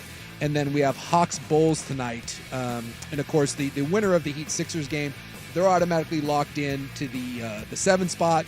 And then the Hawks and Bulls, the winner of that will play the loser of Miami and Philadelphia for the right to get your ass handed to you by the Boston Celtics. But for the winner of this one, though, gets the New York Knicks, and a lot of people think that could be a series. So yeah, with no Randall, something to keep an eye on. And by the way, if you are Boston, you don't want to see Philly. If Philly loses this game, I have no doubt to me Philly ends up beating Atlanta and Chicago. And if you're Boston, you should be fine. Boston's really, really stinking good. But you don't want to see Philadelphia as a 1 seed. That's not what you want to see. Let's go with some Oregon State Beaver news. We got a couple football games added on the football schedule for the future of the Oregon State Beavers. The Beavers are going to play home and aways with Houston and Kansas State. The Beavers play Houston now next year's schedule, this year's 2024. That's all set. Already set. So this is 2025 and beyond. The Beavers are going to play Houston in Reser September 27th to 2025, and then they'll be on the road next year, 26 against Houston, and then the dates with Kansas State. By the way, this is a bit ambitious. We'll see if any of this actually come to fruition, but the Kansas State game is September 14th, 2030 in Manhattan, and then back in Corvallis in 2031. What conference do you think they'll be in then? Odds that those games The Intergalactic go down, Mars Conference? like 15%. 15% those go down. But they are added to the schedule in the future. So there are games set up for Oregon State now in 2025, 2026, 2027, 8, and 9. Although the 2028 and 29 games, those are just one-offs against New Mexico and San Jose State. Exciting. Yeah, buckle up for that one. Bad news out of Eugene as Oregon football defensive back Dalen Austin. He was a freshman last year, played in 3 games. He was a 4-star recruit. He was arrested. He was arraigned today. He was released from custody, but he is being charged in connection with a fatal hit and run that occurred on Monday night. They're saying don't rush to judgment on this. It does appear that there was some sort of confrontation. Some unique circumstances. There was a man found deceased in the road. He had a wound to his neck. He also had a hammer. There's some different buzz going around that maybe there was an altercation previous to that maybe he was chasing Austin, but we'll just wait and see how this plays out. The Eugene Police Department said this is an ongoing investigation and not making any comments at the time other than he was arrested a couple hours after the fact at his apartment in Eugene and was arraigned today. Number one.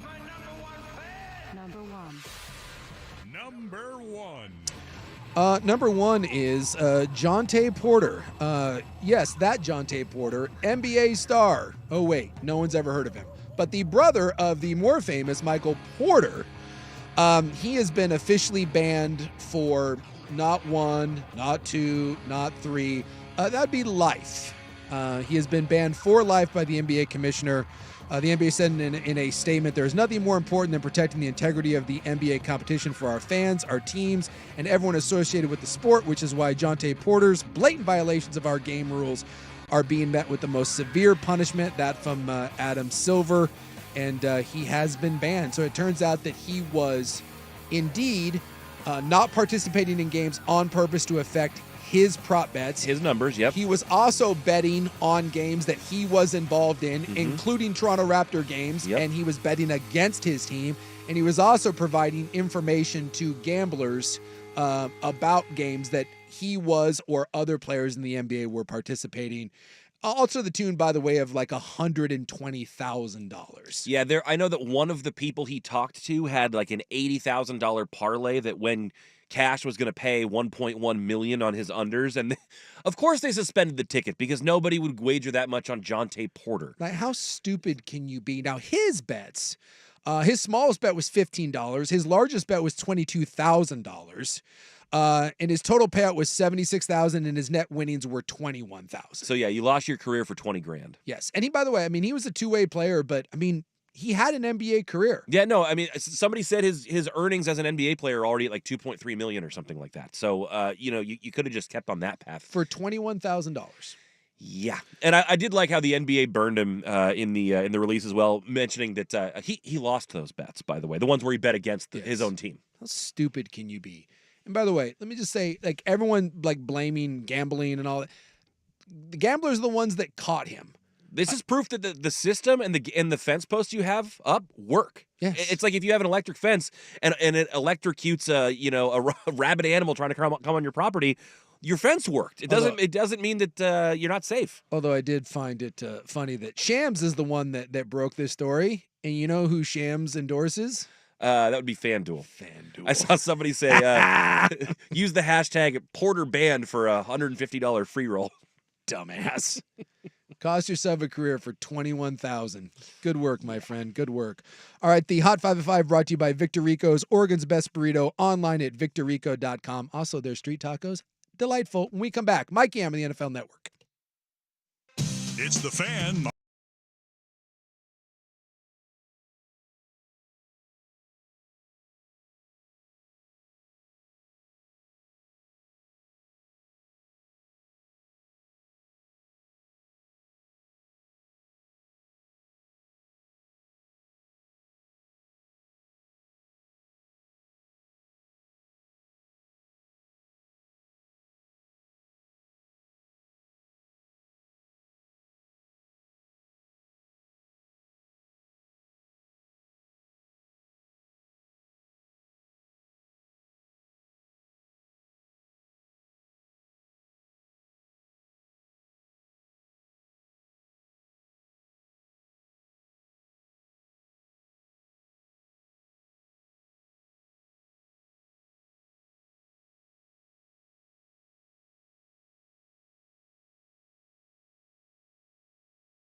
Haven't gotten the chance to talk a lot of NFL today, so we thought we'd reach out to one of my absolute favorite sports people in this whole wide world, former Pac-12 Network man, now NFL Network, and more importantly, award-winning author of Fried Rice and Marinara, 4.9 out of 5 stars on Amazon, the Yammer, Mike Yam. What's going on?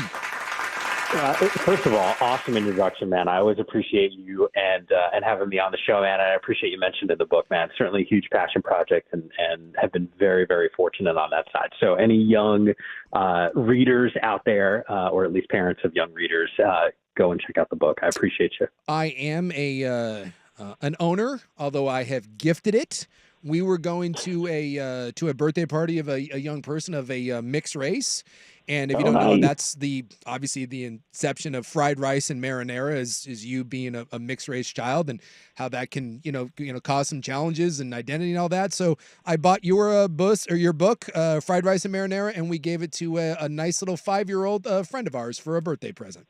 Oh, dude, man, that seriously is so awesome. I can't thank you enough, man. That is such an awesome story. Well, that hits home for me. It really does, because I am about as white as it gets. I look like an insurrectionist and a Viking, and of pure Scandinavian descent. And then my kids are Korean, so I understand what that's like. My son, who is just so precious to me, my son looks nothing like me. He's a small Korean man who's now, 21, and his whole life, when we go places, people ask, are you adopted? Or when he introduces, hey, this is your dad. And we kind of laugh it off, but at the same time, that's it's a thing that not everyone understands, and I thought the book did a great job of addressing that. I'm a big fan, which is why I wanted to make sure that I gave that plug. If anyone is interested, again, you can find it at Barnes & Noble, all that. I think it's a really, really it's a neat story for young kids, that for anyone, but especially of mixed race variety.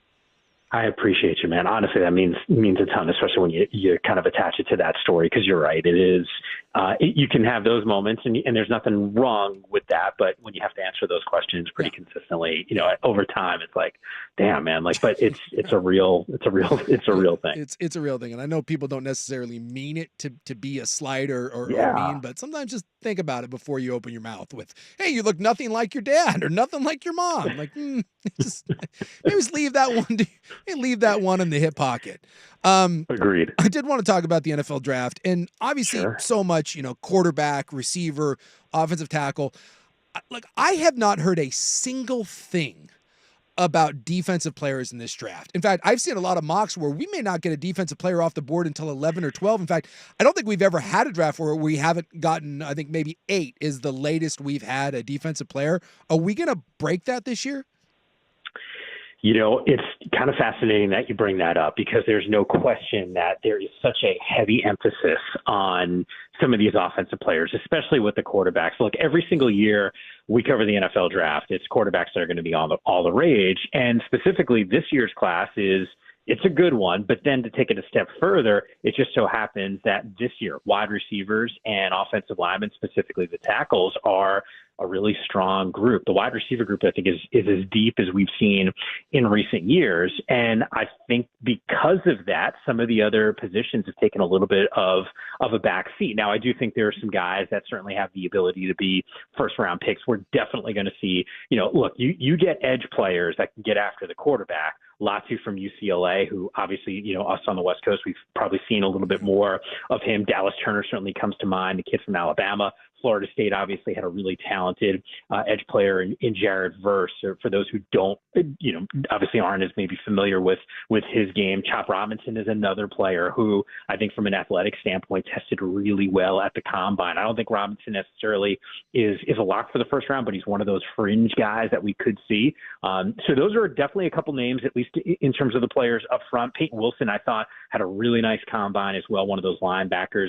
Quinyon Mitchell, corner from Toledo. He's another guy who I think, depending on which circles you're gravitating towards, there's a lot of buzz in a lot of different NFL circles about his potential. Terrion Arnold, another guy. So there's some talented defensive players, but Suk, I think to your point, we're focusing so much of our attention on which quarterbacks are going to go off the board. And because there's been movement, whether it's a J.J. McCarthy, for example, or all these teams like the Broncos. I'll throw, the Vikings into the mix. The Giants, I think, want to move up. The Raiders could use a quarterback. I think it becomes this game of musical chairs, which has grabbed more of the national narrative. Yeah, and then you mentioned, the wide receivers, and I'm not trying to doubt Marvin Harrison Jr. Great player, great player. I don't love that he didn't do anything. I don't love that he didn't want to test, didn't have a pro day. And when you look at some of the other receivers in this draft, and look, Marvin Harrison is a fine, big physical receiver, but you look at today's NFL, so much of it is the middle of the field. Tight ends, slot receivers, and you look at some of the receivers that have been dominant the last handful of years, they're not necessarily top 5 players. Am I crazy in thinking that maybe we're making a little too much of Marvin Harrison Jr. because of the name? So I think name is certainly a reason why we're probably spending a little less attention on what he didn't do during this entire process. Dad obviously had a ton of success. I will say this. I think there's some fatigue as we get closer to the draft. This is, candidly with Marvin specifically, we've talked about him as an NFL player for 2 years. Yes. So as you get closer and you have this buildup over a 2-year span, and then over the last 2 or 3 months, it's all right, well, who are some of these other guys? Who are those other risers? Who else could make a splash in a deep class? Guys are going to have conversations like this. I still think Harrison is the first wide receiver off the board. I don't know if Arizona is going to sit with that 4th pick. In fact, I don't think they will remain at 4. I think they trade down because of the market for the quarterbacks. But the reality is anyone, whether it's Harrison, Roma Dunze, or Malik Neighbors, I think there's a legit argument for all 3 of them being studs. Daniel Jeremiah, he's our lead draft analyst at NFL Network. Outside of Caleb Williams, 2, 3, and 4 on his big board of his top 50 are Harrison, Rome, and Neighbors. So if that goes to show you, these guys could play, I don't know what other direction or how else to characterize it, because I really do think all 3 of those guys are going to be studs, and I do like Harrison. I mean, there was so much wow factor watching him at Ohio State. Yeah, I look at it, I'll take Arizona sitting there at 4, and I'm not saying I don't want Marvin Harrison, but if someone wants to give me 2 extra picks, I'm happy to take a Dunze and another 1 and a 3 as opposed to Marvin Harrison, where when I look at the NFL and you go through everything from, let's just take the Rams with Puka Nacua and Cooper Kupp or Tyreek Hill and St. Brown and, Michael Pittman, Keenan Allen, Stephon Diggs. Sure. Like, these aren't top 5 players. This is the one position I look at in the NFL where I say, I know I can, if I trust my evaluation, I can find good players in every round of the draft. Like, not just good players, but impact players. Yeah. I think, look, from an Arizona perspective, I think you're right. Chicago is a little different, picking at the top of the draft. But generally speaking, if you have one of those top 5, top 10 picks, you didn't have a great season. That's the reality. And a team like Arizona, I'd throw New England into the mix as well. They're so far off from being a highly competitive football team because of all the holes on their offense, that I'm with you. I think there's a real argument to accumulate more picks, move down in the draft, still have another first rounder, and 5 more impact players. Now, could you make the argument that Marvin Harrison might have a bigger impact than, the wide receiver that they get, I don't know, in round 2? Sure, you could make that argument. Is that delta big enough to say, hey, maybe I get an offensive tackle that's going to be sitting, on my offensive line for 10 years plus a really good wide receiver in round number 2? I think that's why these GMs are getting paid what they're getting paid to answer those questions. Yeah, I just love accumulating picks. Unless it's a guy that quarterback, I'm a big believer of, I would rather have 3 high-level quality players than 1 star, if that star isn't a quarterback. I just think when you look around the NFL, with the exception of that position, there's very few guys, and I'm not trying to get into a gambling, there's very few players in the league that move the needle even 1 point as far as a spread. So I think it's the ultimate team sport, minus if you don't have the signal caller, then you don't have anything. So I'm with you there. Here's the only pushback that I will have, because I agree with your premise wholeheartedly. And look, quarterback is a different beast. Yeah. But I don't know what you subscribe to. But there's the school of thought of the positional, the point system in the draft. Like, hey, this round, this pick is worth this much. Yeah. And some people will say, hey, positional value, you can't draft a guy really high. So prime example, running backs. We're going to talk about these guys for, the last couple of years and now the next few years moving forward about that position being devalued. And yet I saw two of them go in the first round in Bijan Robinson and Jahmyr Gibbs. And I know that there were definitely some Lions fans that are like, oh my God, what are we doing? We can't be taking a guy, a running back this early in Jahmyr Gibbs. And I would make the argument that, hey, if you feel so confident in your front office and player evaluation where you feel like, hey, this is going to be a guy for the next 5 to 6 years who could be a Pro Bowler, why not take him in the first round? So I'm with you. Look, if you're that far from competing, and Detroit was in a different situation, right? Like the Lions felt like they were ready to compete at a high level. Clearly that was accurate. They were the darlings of last year's offseason, had a great year this past season. But to pick Gibbs 12 overall, I think they were in a unique position to do that. Had this been the Detroit Lions of old, I don't know if, we go down this path using that 12th pick on a running back. Yeah, we're talking to Mike Yam, NFL Network. I couldn't agree more. I think there's a difference between, like what you said, whether you're talking about a team, you mentioned Detroit, or I'm trying to think of another team, that you would put in this category, a team that you feel like you're on the cusp. Cincinnati, if the breaks go right. Jacksonville feels that way. Hey, if the breaks go right, like, yeah, we're not necessarily a championship team right now, but we think we're a contender. Versus when I look at, let's say, New England or Washington, you got holes across the board. Like one player minus a quarterback isn't turning around the Patriots. They're not turning around Washington. I need dudes. And so regardless of who I love outside of a quarterback, for those teams, I need bodies. And so I do think there's a difference in talent acquisition depending on what your roster. That I couldn't agree more. Totally. But think about this. Like when we assess the top 10 right now, so Chicago, Washington, New England, Arizona, Chargers, Giants, Titans, right? Titans. That's 7. And Titans, then Falcons, Bears, and Jets. Yep. So that whole group, generally speaking, I don't know how ready that most of those teams are to winning right now. Now, Sure. I can make an argument. Chicago, I feel really good about their chances with two guys in the top 10. They've invested this offseason. So Chicago, I think, has got a chance to be a playoff team. Chargers now, I think, is really intriguing at 5. Like, new regime, different wide receiver crew. They already got the quarterback. So how far is that team? The Giants, look, I'm a Giants fan. Zuke, I don't know if you realize that. I'm from the Northeast originally. I'm sorry. Yeah, I know. It's a little tough sledding here.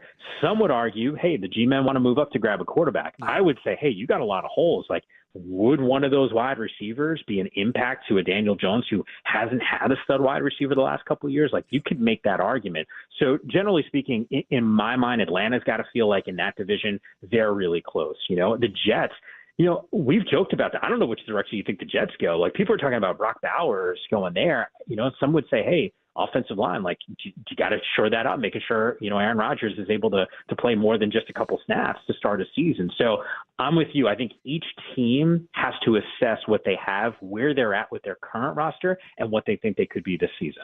You brought it up in the Brock Bowers. I've seen Bowers everywhere from 10 all the way down to 20. This is the one I don't get. In a league, especially if you've got a young quarterback, I know that the Jets wouldn't fall into that, but even with that you're trying to protect, so much of this game is won now.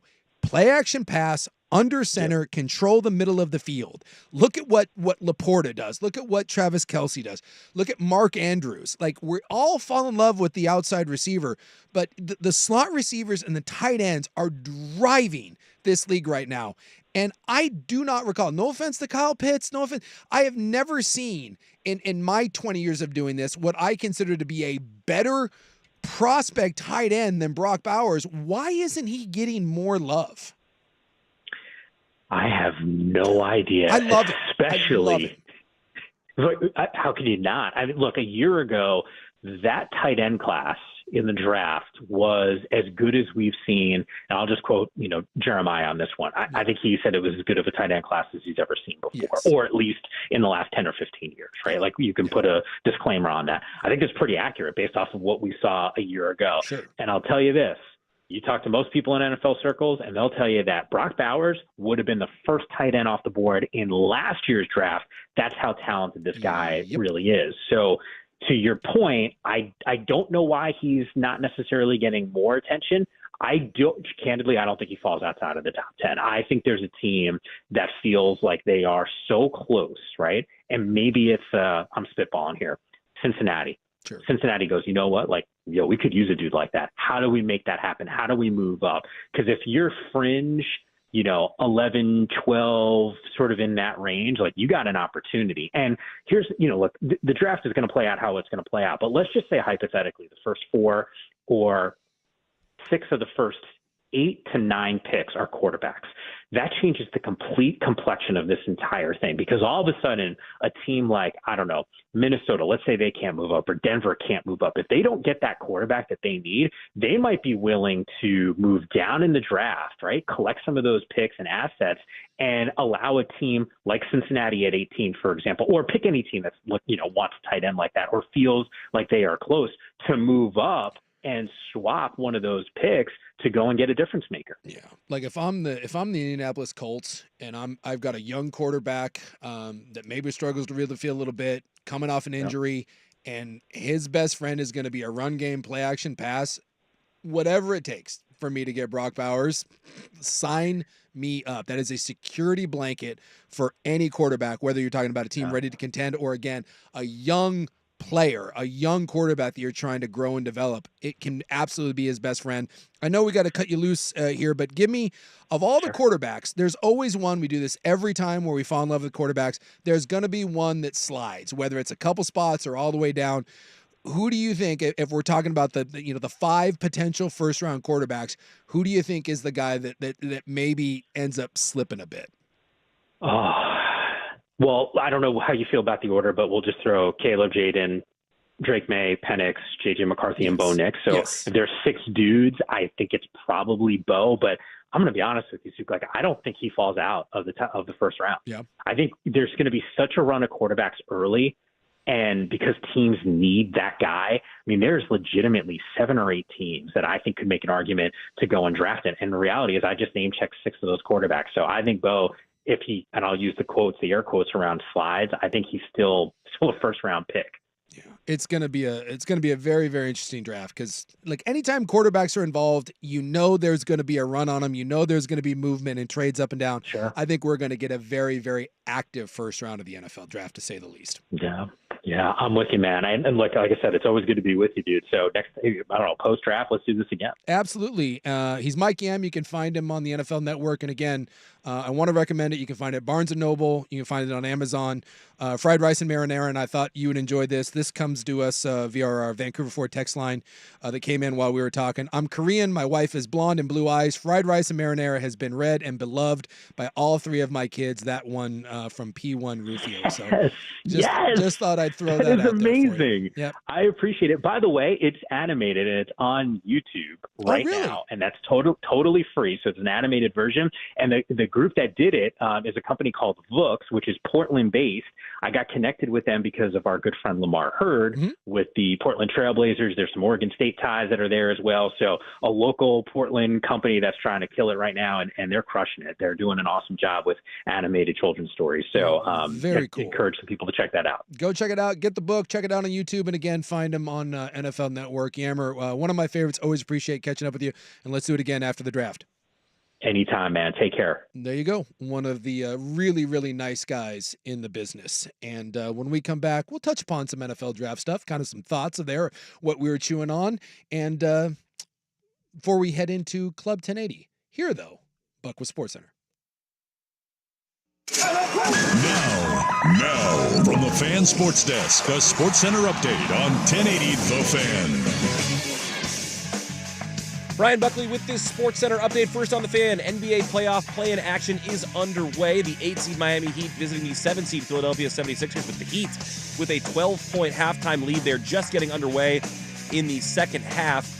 The winner of this, of course, takes on the number 2 seed New York Knicks. The loser play the winner of the 9-10 game later tonight. That, of course, between the Atlanta Hawks and the Chicago Bulls. Chicago a 3.5-point home favorite in that one. They'll tip it off right around 6:30 on ESPN. In the Western Conference, the Pelicans lost to the Lakers last night, and they'll now face the Kings shorthanded.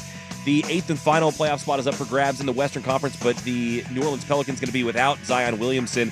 who injured his hamstring late in Tuesday's loss. The NBA league offices announced today that former Raptors bench player Jonte Porter has been banned for life after he was caught betting on games that he was playing in.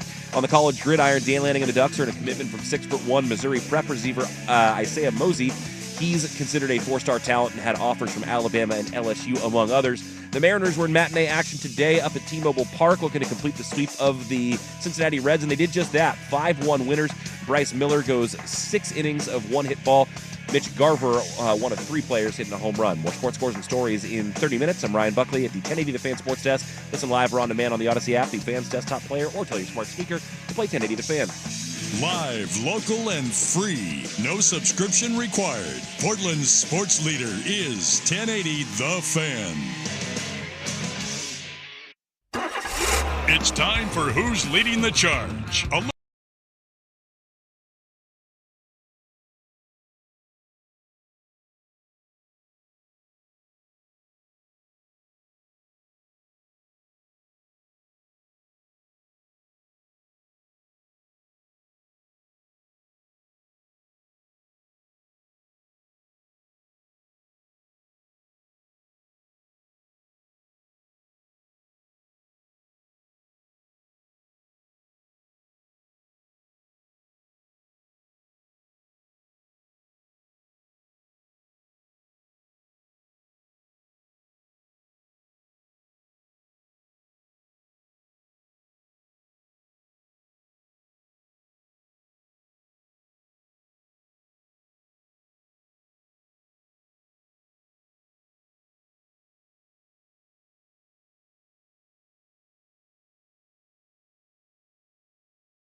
The flick of a switch. This song is sneaky, like one of my favorites. I first heard this. This was in the it's the Jack Nicholson movie with Greg Kinnear and Helen Hunt. As Good as It Gets? As Good as It Gets. Right? It's like they're in there's a scene where they're going on a drive. And he puts together, he's like this neurotic, obsessed guy. So he puts together like a road trip mix.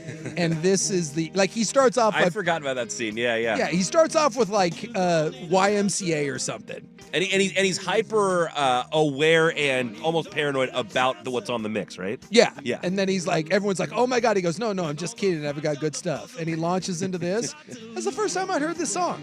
And I was like, oh, dude, I love it. I think it's Van Morrison. That's right, Van Morrison. Very solid. So whenever I hear this, I just think of that scene.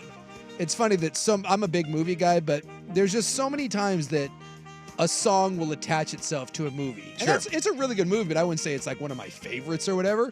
No, but you hear the song and you think of that moment. Yes, it's just that moment. It will forever be that scene of them driving in a Volvo or Saab convertible. Yep. You know, with his driving gloves, because like I remember doing that, like going to college, like having road trip mixes. Yeah, oh yeah. Now it's doesn't matter. You got Spotify or whatever. You can just type in road But no, trip. you wanted that thing to slap. You wanted all the songs to be good. You didn't want any disappointments on there. Yeah. So like anytime I was getting ready to drive to school, it's like a 14-hour drive, 14, 15 hours, depending on how you drive it. So, I would always make sure that you had like 2 or 3 CDs or tapes, if you want. You'd always have a couple of those ready to go. And there was an art to building a great mixtape. And, because when you're driving, you don't necessarily want like Metallica's my favorite band. You can't have You can't do 15 straight hours. I mean, Exactly. you can try, but you shouldn't. Well, then you're going to get a speeding ticket. Because I'm telling you, like when Creeping Death comes on, you're not driving the speed limit. Creeping Death is like when you hit Eastern Oregon and you're going to go 110. You're putting the hammer down. Or when you're trying to finish out the drive. But when you're in the middle, when you're in like hour 3 or 4 and you got 10 plus hours ahead, you need something a little more calm. You need something a little more relaxing. Van Morrison just might do that for you. Yeah. Nothing wrong with some Van Morrison. We were talking to Mike Yam of the NFL Network there with the draft. And going back to the Marvin Harrison thing, I'm not saying that Marvin Harrison is a bust, far from it.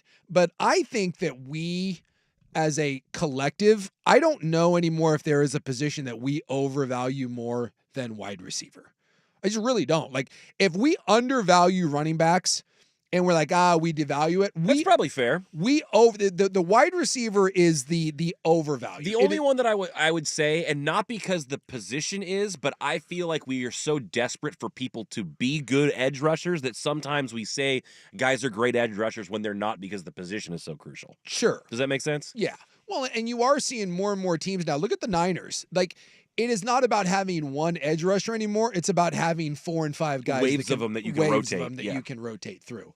And the idea, too, that, like, would you rather have a dominant interior guy, Aaron Donald, Fletcher Cox, something like this, than you would just a pure edge rusher? Because we make way too much of sack stats. Oh, he got 12 sacks. Cool. How many of those were worthless? Did you have 3 of them against a bad left tackle? How many of those were to close out games? So now you move more into like pressure rate and things like that. But yeah, I get where you're going with that we overvalue or we can edge rushers. But not because I think that the position isn't so crucial, but I feel like we're so desperate to find the right guys that we sometimes prop up guys who aren't that great at football players as they're athletic freaks that we expect to be dominant on the edge. We just love gaudy numbers, on the outside. Yeah. And how many of those actually like, oh, well, he needs a receiver. Does he? Like, you go through and you look at like a guy like CeeDee Lamb. CeeDee Lamb's a really good receiver. Does CeeDee Lamb and his 135 catches, is that the end all to be all for the Dallas Cowboys? Like, they win nothing. Could they find another guy that does exactly what CeeDee Lamb does? That's my point. The difference between CeeDee Lamb and Michael Pittman and Keenan Allen and Stephon Diggs and A.J. Brown, Devontae Adams, like, take your pick. A couple guys are serious game breakers, but after that, there's a tier where there's a lot of really good players, and a lot of them seem interchangeable, maybe. And I think you can find a ton of them. Yeah. I'm not saying, again, that Marvin Harrison isn't going to be a great player, but if I'm sitting there at 4 and my roster needs players and Arizona needs players and someone wants to move up to take Marvin Harrison Jr., be my guest. And that was my whole point I was making with Yam. I would much rather have the 4th best receiver on the board. I'll even go further. If you want to give me Marvin Harrison or you want to give me Ladd McConkey, the Georgia slot receiver, who's going to go 28 in the draft. But you give me 2 second round. I move from 4 down to 28, and you give me 2 second round picks to go with that. Done. I'll take a slot receiver in the NFL. I just think more and more in the NFL is being one in the middle of the field. I love slot receivers and I love tight ends. You know, so many teams now are playing cover 2 and taking away the outside. I can roll coverage to a receiver. Cool. And by the way, Marvin's not a big yards after catch guy. It's the one thing he doesn't do particularly well. Would you say, just from an X's and O standpoint, it is harder to pass off guys underneath? Yes. Yeah. It is. That's why you see guys like Puka Nacua that kill it. You see guys that are great route runners. You see guys that can operate over the middle. It's also why you see a lot of really good offenses that are leaning on what? Tight ends. I would rather, and this, you can call me crazy. If you said I could have the 10th best receiver in the NFL and the best tight end, or I can do the inverse of that, right? Give me the best receiver in the NFL, whoever you think that is, Devontae Adams or, whoever, Jamar Chase, Jefferson, all great receivers. But you give me the 10th best tight end, I'll take the tight end. Give me the tight end and the 10th best receiver. Because I think you're right there. The 10th best receiver in this league, let's just go off of last year, you're going to get 1, 2, 3, 4, 5, 6, 7, 8, 9, 10. You're talking about, by the way, that is Jamar Chase. And that maybe isn't okay. Totally fair because Burrow was hurt last year some. But DJ Moore, Garrett Wilson. There you go. Chris Olave. Mm-hmm. That's fine. I'll take that. You give me that and Travis Kelce, I'm fine. And what just came to mind, too? Give me that and Sam Laporta. I'm good. You think about the last 4 teams standing in the NFL, they all had elite tight ends. George Kittle, Travis Kelce, and then you had Mark Andrews. I know he was banged up a lot, but the Ravens used that position really well. And Sam Laporta, one of the best young tight ends in the game. When you look at teams that are succeeding in the NFL, they have a run game, they have a play action game, and they own the middle of the field. Mm-hmm. And what does all of that entail? Finding a tight end. Finding a tight end that I can give you a run look, I can give you a pass look, all in the same, and I can run play action out of it, and I can dominate the middle of the field. You want to run 2 deep safeties? You want to keep everything in front of you? Cool. I will own the middle of the field with Travis Kelce. When you have a tight end that knows what he's doing, how many times do we sit there and look at Travis Kelce? And I know last year was a bit of a down year for him until he got to the postseason, but you look up and you're like, why is no one covering him? Because linebackers and safeties can't. And it's really hard to roll coverage and take away tight ends. I can take away an elite receiver on the outside. It's really hard to take away a tight end, especially if I can threaten you with running the ball. And why Brock Bowers isn't talked about, Marvin Harrison and Adunze and all that, those are great players. If there's one offensive skilled player that I want in this draft, I want Brock Bowers. Great question from the Vancouver Ford text line then. That says, what would you do if you were the Chargers in the 5th spot? Where let's assume that 4 quarterbacks get taken first or 4 quarterbacks and a receiver. Do you rather take Brock Bowers or trade down and try to fill holes on your roster? I would trade down and still take Brock Bowers because he's going to be there at 12. So if you told me that I can take whoever the Chargers are going to take, or I can move down a few spots, although the Chargers are, they're at what? I got to look. Are they at 9 or are they at 11? Scroll. They're at 11, right?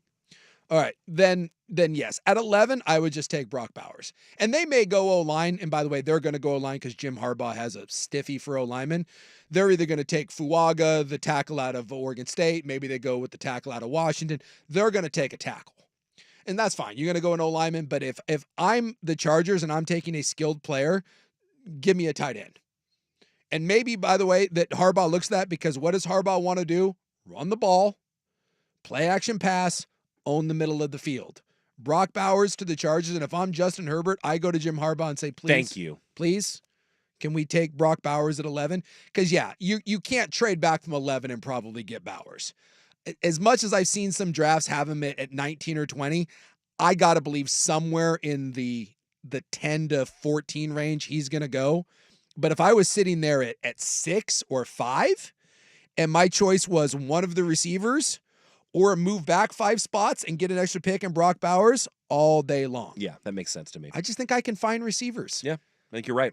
Look around the NFL at the guys that are great. A lot of them are not top 10 picks. And it's a position where, and I don't know if it's just because of the nature of the guy that plays the position, but they often are positions that are discontent and they get moved around a lot too. A.J. Brown got moved from the Titans to the Eagles. You got Stephon Diggs moved from the Bills over to the Texans. Like, it's not whether you draft one or whether you want to acquire one via free agency or trade, they're not hard to come by, it doesn't feel like. No, and that's just kind of my thing is I feel that they're just available. Oh, and by the way, I don't know what I was looking at. The Chargers are at 5. Yeah, that's what that's what the text said too. So that's what I thought was. Well, I looked was at. I think spot. the one that I pulled up was that they were saying that there was a trade and that the I Chargers see. had moved back. But yes, they're sitting there at 5. They're sitting there at 5.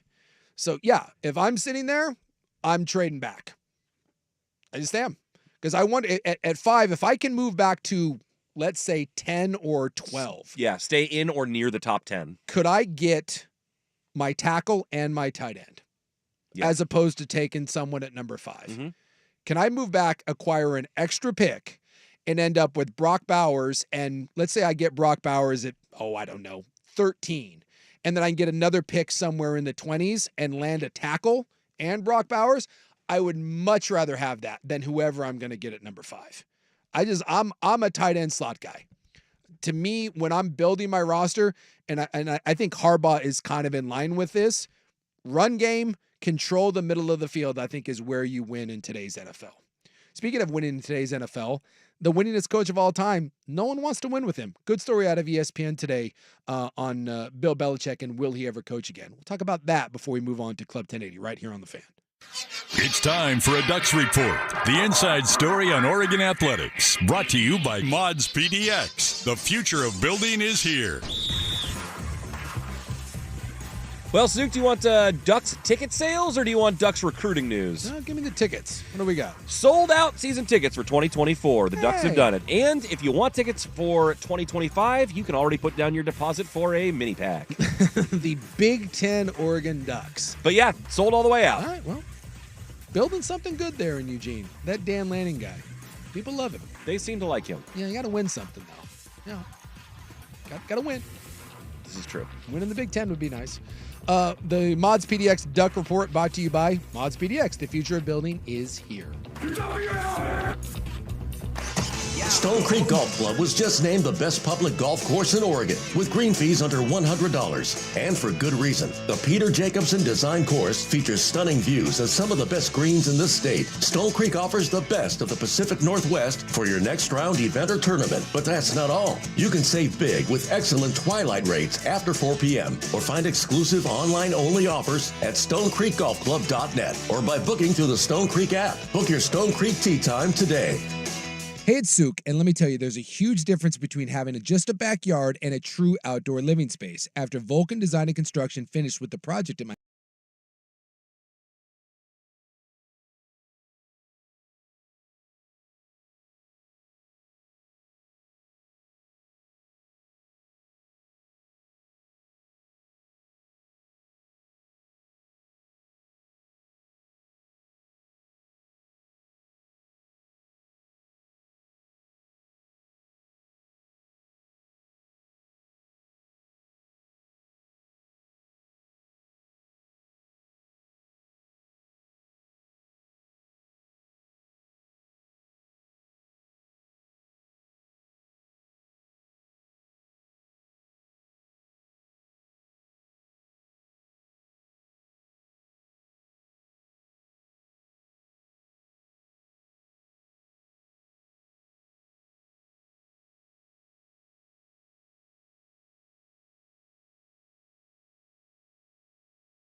Bill Belichick story. Maybe we'll talk about that tomorrow. Really good read, though. We've actually reached out to the authors of the piece, but we're starting to get some more clarity on exactly what went down with Bill Belichick, because it felt like, especially with the Dynasty, the documentary that came out, and him not getting a job, that we were kind of all taking a victory lap on the grave of Bill Belichick. And really in really short order after he was done. Yeah. And there was a really good look at what went down and how he didn't get hired. And it does sound like he had one job offer, not even an offer. He was only really considered by one team, and that was Atlanta. And between the owner and the top executives, when they put together their list of who they wanted, they said he wasn't on anyone's top 3. And apparently Robert Kraft called Arthur Blank, who's friends, to tell him, don't do it. Said he isn't trustworthy. Which he is now denying that he did. Yeah, even though, he did that. So it's just funny. The people who wrote this story aren't going out on a limb on a guess on that. No. It just kind of, it's interesting how he really has gone from the unquestioned GOAT. I mean, it's not, before Brady left, there was no debate. Bill was the greatest coach of all time. Hands down. It wasn't Shula. It wasn't Lombardi. Anybody. It's already been addressed. It was Bill. 8 Super Bowls, 6 as a head coach, 2 as a coordinator. The greatest dynasty in modern football history. Not even close. Went to what? 3 other Super Bowls that they lost? They lose 3? Lost to They lost to Philly. Philly they twice. Lost to the Rams. No, they didn't lose to the Rams. So I think they lost 3 because they lost to the Giants twice. But they beat the Rams, right? And Philly. And Philly. So I think they lost 3 Super Bowls. So he went to what, 9 as a head coach? Like, it was unquestioned. And now he's kind of viewed as this archaic old man stuck in his ways that no one wants. And by the way, he's not getting a job next year either. It's not happening. And I said this when he got canned in New England, and everyone thought I was crazy. And believe me, I've said lots of dumb things on the air, but this one I felt pretty good about. I said he's not going to coach in the NFL again. No one's going to want him. And here we are a year later without a job and really no prospects next year either. Like, he can say all he wants that he's interested in the Dallas job, Philly job, Giants job, which, by the way, they all still have coaches. There's no guarantee that they're going to fire anyone. And if they do fire him, you're going to hire a 74 or 75-year-old Bill Belichick? Well, it's a weird kind of a conundrum because you're not going to hire him for a rebuild. Nope. And if your team is already a contender, don't you likely have a coach that you think can help make them contend, that is already contending? I mean, the only situation that I think would make a ton of sense is maybe a situation like the Eagles, where there's a ton of talent, everyone agrees the roster's ready to win, but they're maybe done with a Sirianni or something like that. The other one they pointed out in the piece, though, is they said that everyone believes that when you bring him in, you're only bringing him in for 15 wins. As soon as once he hits the all-time record, then he checks out. Or, again, at his age, you're not keeping him around for 5 years. And in order to bring him in, you have to change everything. You really have to do a teardown. Otherwise, why are you bringing him in? And if he gets if he gets 8 wins a season for 2 seasons and he's done, then you tear everything down, you build it back up, and you have to start over again after that. There's only one way for him to work, and that's the Bill way. And there's no place that has that in place. There's no one that has that culture. It's just, it's not a thing anymore. So no one's going to do it. So it's weird how quickly he fell from grace, from being the unquestioned GOAT to now being unemployable. And it's not happening anytime soon. So maybe we'll get into some more of the details on that tomorrow, when Rob's back. Because I know Rob's, we've talked about the whole, Rob thinks Bill's getting a little bit of an unfair rap. And I think it's a little bit more of you kind of reap what you sow. But a really good piece if you want to go read that. I think it was Seth Wickersham and a couple others that had it. Yeah, Seth Wickersham, Jeremy Fowler, and one other. But we're trying to see if we can effort an interview with one of those guys. ESPN.com. All right, we come back. Copa Isachi, Club 1080, coming up next here on The Fan. If you love your meals with a taste of exploration, check out the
been produced.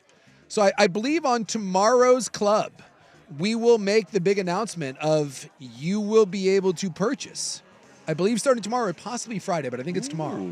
That the T-shirts will be for sale. I saw the final version. I haven't seen these yet. I'm excited. And it is great because the My Son's an Idiot, it's got a father and son playing catch on it. Oh, that's great. I love it. My son is an idiot. Nothing like bonding by telling people how stupid your son is. Yeah, it's just it's a silhouette of a dad and son throwing the ball to each other with a mitt. That's so good. I love that so much more now. Yes, and then it just says my son is an idiot, and so that's a fun little homage to it. Hopefully tomorrow, but we can't do anything until Rob's back. You can't make anything official. We can't launch T-shirts. We can't officially end the bracket challenge until the greatness that is Asachi is back. That would just be wrong.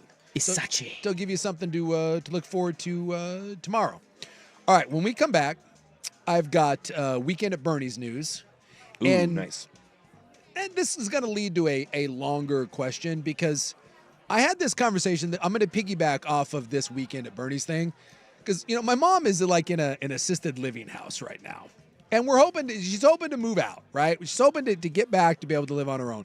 But right now she's living like in a group home. And if you've ever been to one of those places, it's no one's fault. It's just not the happiest place on earth, right? Yeah, it's hard. It's hard for those places to be. It's just the situationally people don't want to be there. They're in tough stages of their life. It's a rough go. Yeah. And my mom has always given me crap. A lot of people in my family have, because I've always said that given my choice, I'm going out the way I want to go out. Like before I end up there, I'm making the decision on my own about when, where, and how. And so this story that I'm going to tell you here, coming out of Brazil about the Weekend at Bernie's thing, I'm going to piggyback on that because my mom has now come around to she said this to me the other day. She goes, you know what? I finally understand. Being in a place like that, and it's not a bad place. It's one of the nicer ones. But it makes you appreciate what you had before? Makes you appreciate. So we got a little, we'll have some fun with it, if you will. The Weekend at Bernie's thing, and I'll ask you the question, Buck. And I'm asking this to everybody. If you have to choose how you're going out, how you going out? Ooh, let's see. That. Do I have choices or am I just whatever I want? It is ending. It is ending for you. Maybe it ends now. Maybe it's when you're 80 years old, but it is ending. And I tell you it's ending. And you can either take the arbitrary ending, but you know when it's happening, or you can go out on your own. Because I have always said that given my choice, if I know what the diagnosis is, if I know what's staring at me, the train is coming down the tracks, I'm not waiting for the train to get me. Yeah, you're going to hop off the rails before it gets there. I'm choosing how to go out so I don't end up like Weekend at Bernie's here in Brazil. So I want you to noodle with that. At the end of the story, I'm asking you. Oh, boy. Okay. How you want to go out. Club 1080 when we come back. A college gridiron reset. It is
So she's talking to her dead uncle, by the way, at which point he doesn't respond, but she tries to grab the back of his head and like nod it as if she's like, Uncle, is this the loan you want? And then nods the dude's head. I'm now seeing this all unfold, and oh yeah, she kind of gives it a little push, another little push. Yeah, I guess it's in Portuguese, but I guess they're saying the translation is she's asking, hey, can you hear me?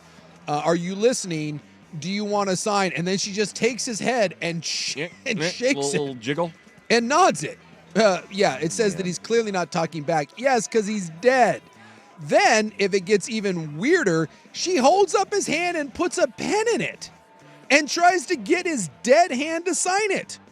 But his head, but while she's doing that, the head is constantly falling back because, well, he's dead. Employees at the bank weren't convinced, you think? Ultimately ringing the police who arrested Erica, authorities confirmed the victim's name was Paulo, and he was dead for hours before being wheeled into the bank on Tuesday.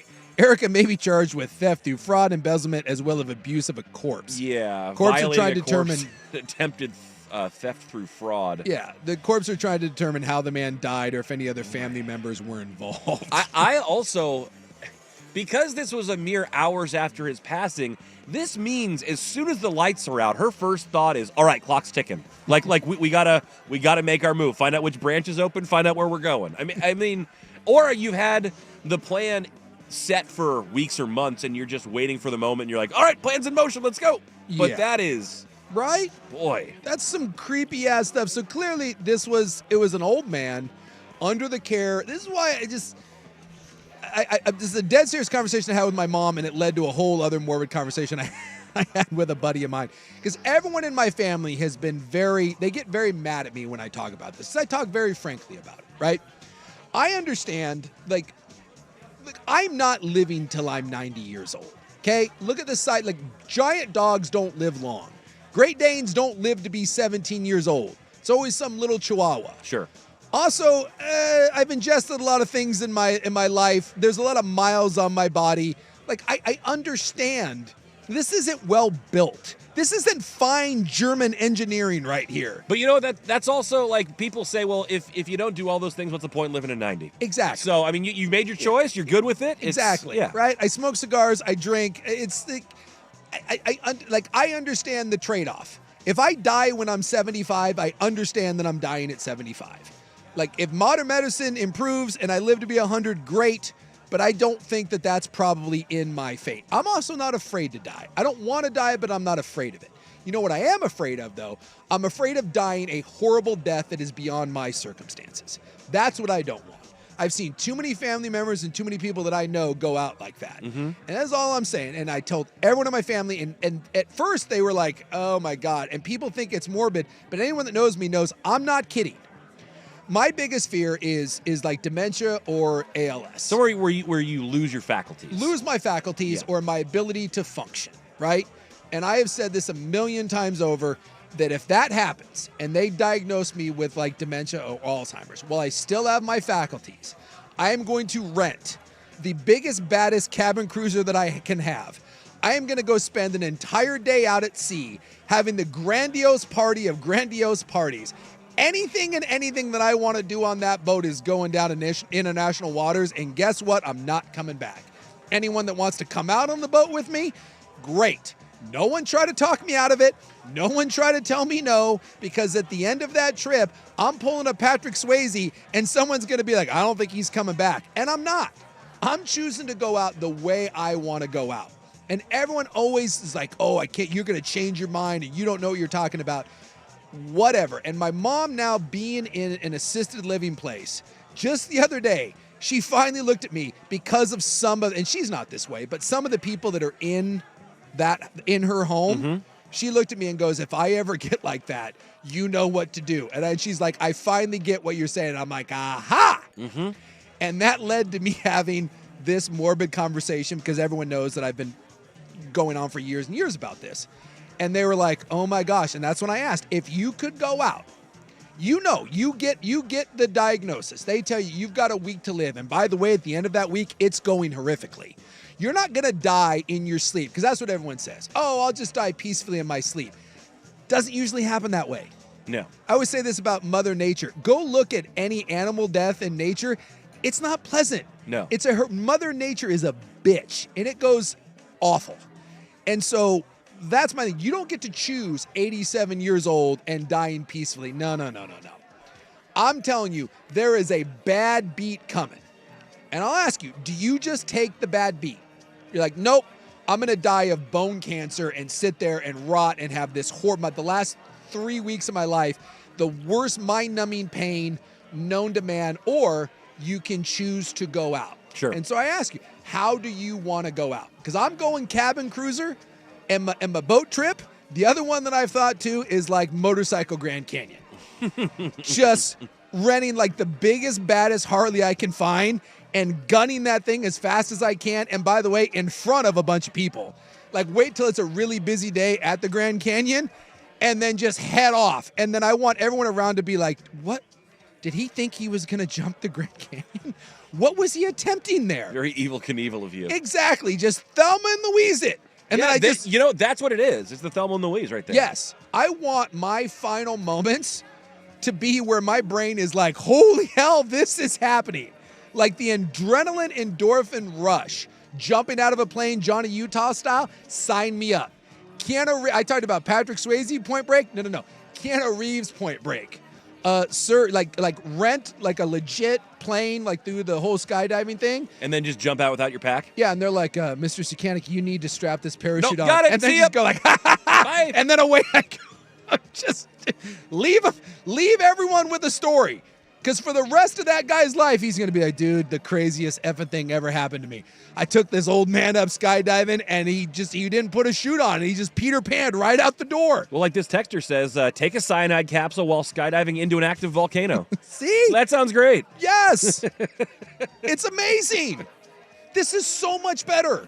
Like, I don't know why we don't normalize going out on our own terms. Someone else saying that the death itself wasn't grandiose, but Hunter S. Thompson committed suicide due to his declining health, and then he was cremated, but he had his ashes shot out of a cannon. There you go. So you had a little went out with a bang. Yeah, someone saying as long as you evil laugh before you do it, you should be fine. Exactly. You know, it's the final curtain. Take a bow. Another one says Dukes of Hazzard style. Give me a big ramp, the mighty Willamette River, as long as my Tesla will let me go in. Right? Just as you're doing it, as it leaves the ramp, you just drop one of these, and away you go. I ask you, Buck, if you got to choose. Do you take, you know what? No, I'm going the natural way. Whatever my lot is, good or bad, I'm taking that. But you know it's ending. You know it. There is no cure. There is no nothing. You're going to end it here in a week. Mother Nature's coming to take you. Do you take what it's bringing, or are you subscribing to my theory? I will say it's dependent on one thing. It's whether I am hanging on for anything specific. Am I waiting to see a kid get married? Am I waiting to see someone graduate? Am I waiting for a grandkid or something like that? If the answer, like, I'll go through the pain and suffering if I'm trying to make a certain milestone for somebody in my life. But if it's just me and those boxes have been checked and everybody else is at peace with it, yeah, I'm taking your way out. I'm not going to let it come get me. What would you do?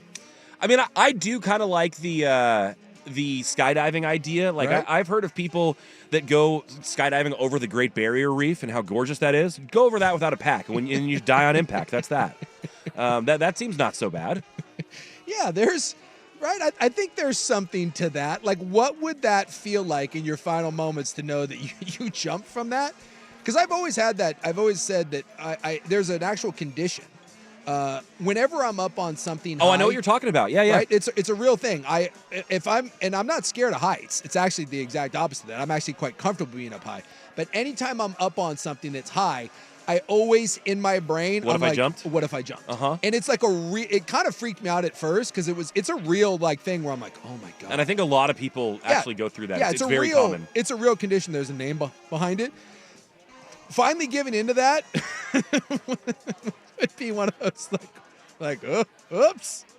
And look, suicide is a terrible thing, and mental health and all that, but I'm not talking about like I've got years and years ahead. No, I'm talking about I've got a horrible diagnosis that's going to to cut you down. Yes. Yeah. This is a good one, going out Dr. Strangelove style, riding a fake bomb, cowboy hat style.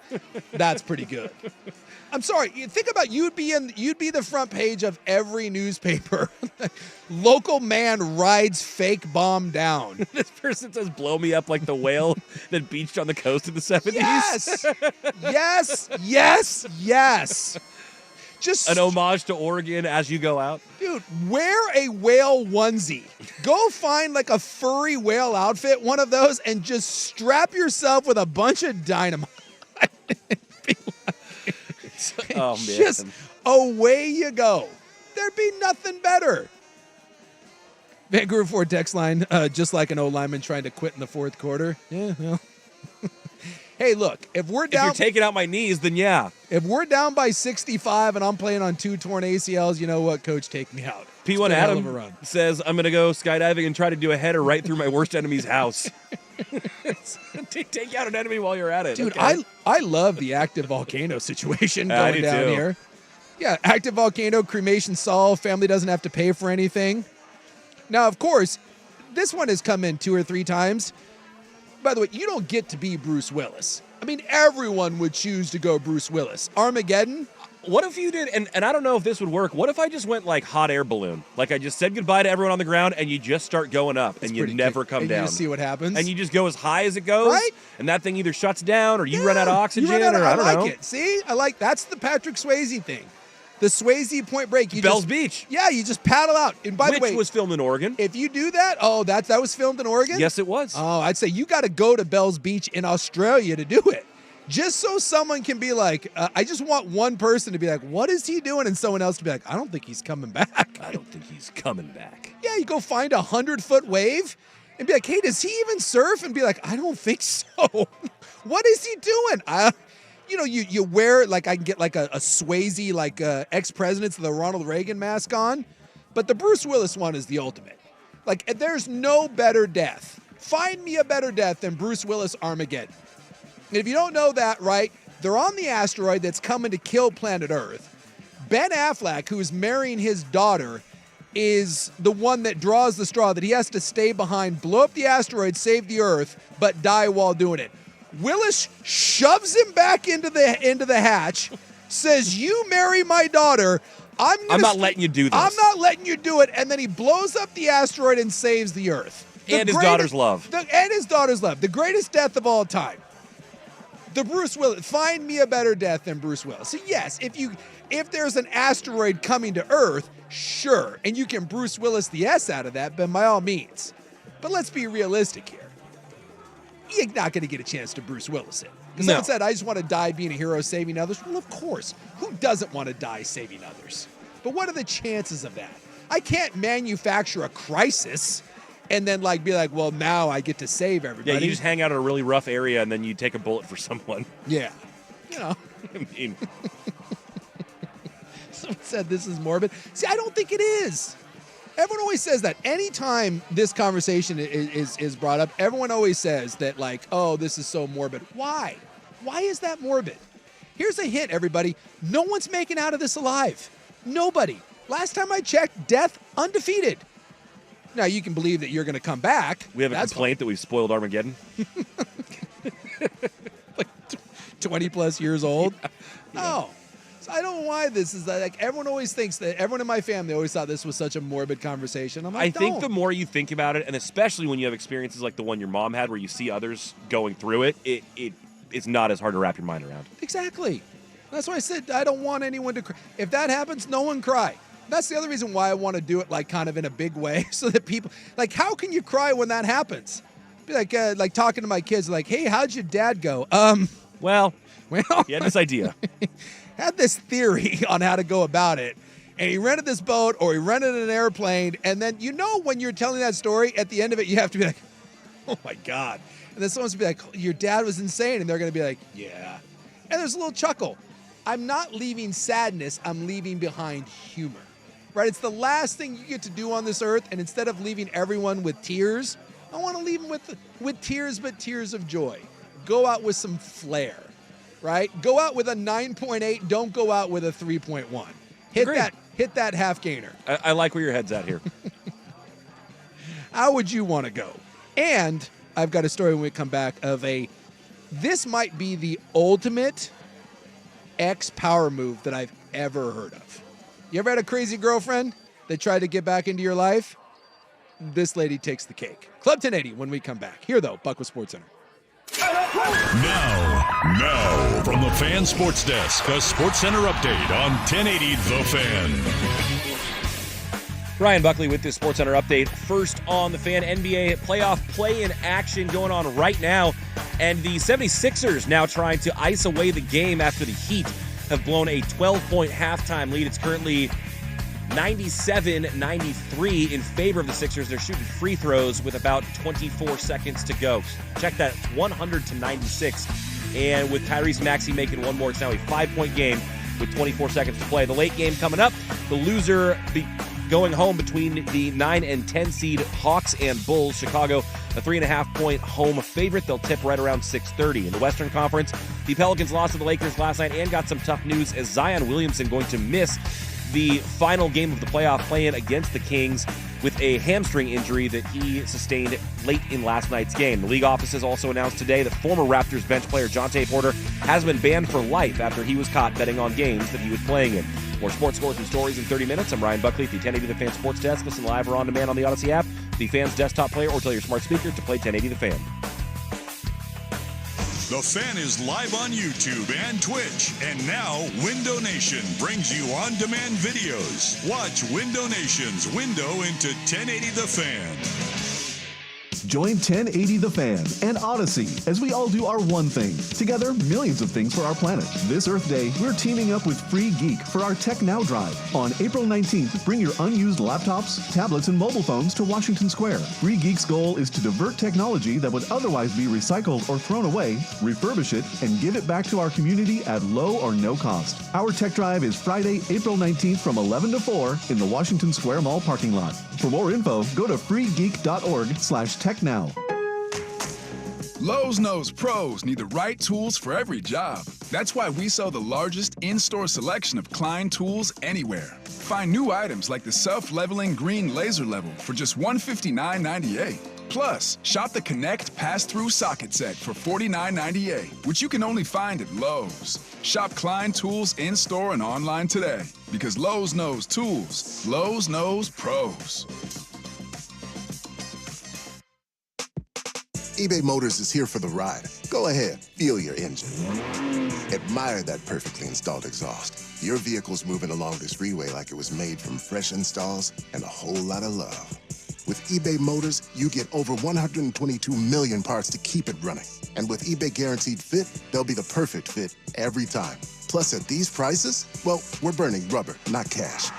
Keep your ride or die alive at ebaymotors.com. Eligible items only. Exclusions apply. If you're a man facing divorce, you have questions, we have answers. Get trusted advice from someone on your side. This is Rick Jones of Goldberg Jones. Our firm represents men in divorce and custody cases. Call us today at 1-800-DIVORCE and get your phone questions answered at no charge. Prescriptions require an online consultation with a healthcare provider who will determine if appropriate. Restrictions apply. See website for details and important safety information. Subscription required. Price varies based on product and subscription plan. Hey guys, did you know there's a generic form of Viagra that works just the same but is 95% cheaper? And you can get it online at hims.com/radio. Through Hims, you'll get a free medical consultation to determine the ED medication that's best for you, discreet shipping if prescribed, a 100% online process, and a range of treatment options, including trusted generic alternatives to the name brands, at up to 95% off. ED is personal, and at Hims, so is treating it. Just go to hims.com/radio and get connected to a licensed medical provider online for free, with zero copay, no expensive appointments,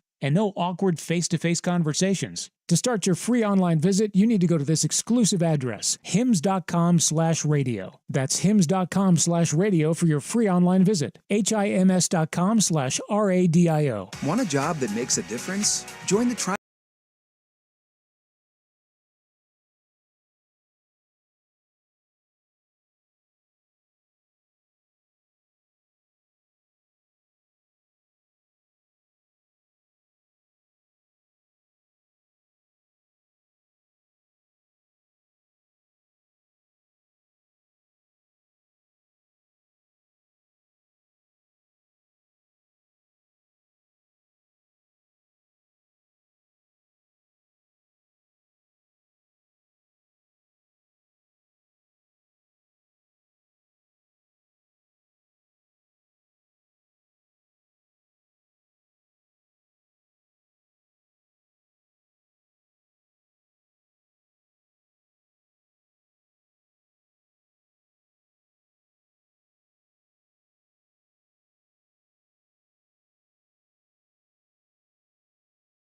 Tyrion Lannister, Game of Thrones. We can't say that one. No, it started with a belly full of wine. Yeah, and then maybe a lady. whores. Yeah, can't say.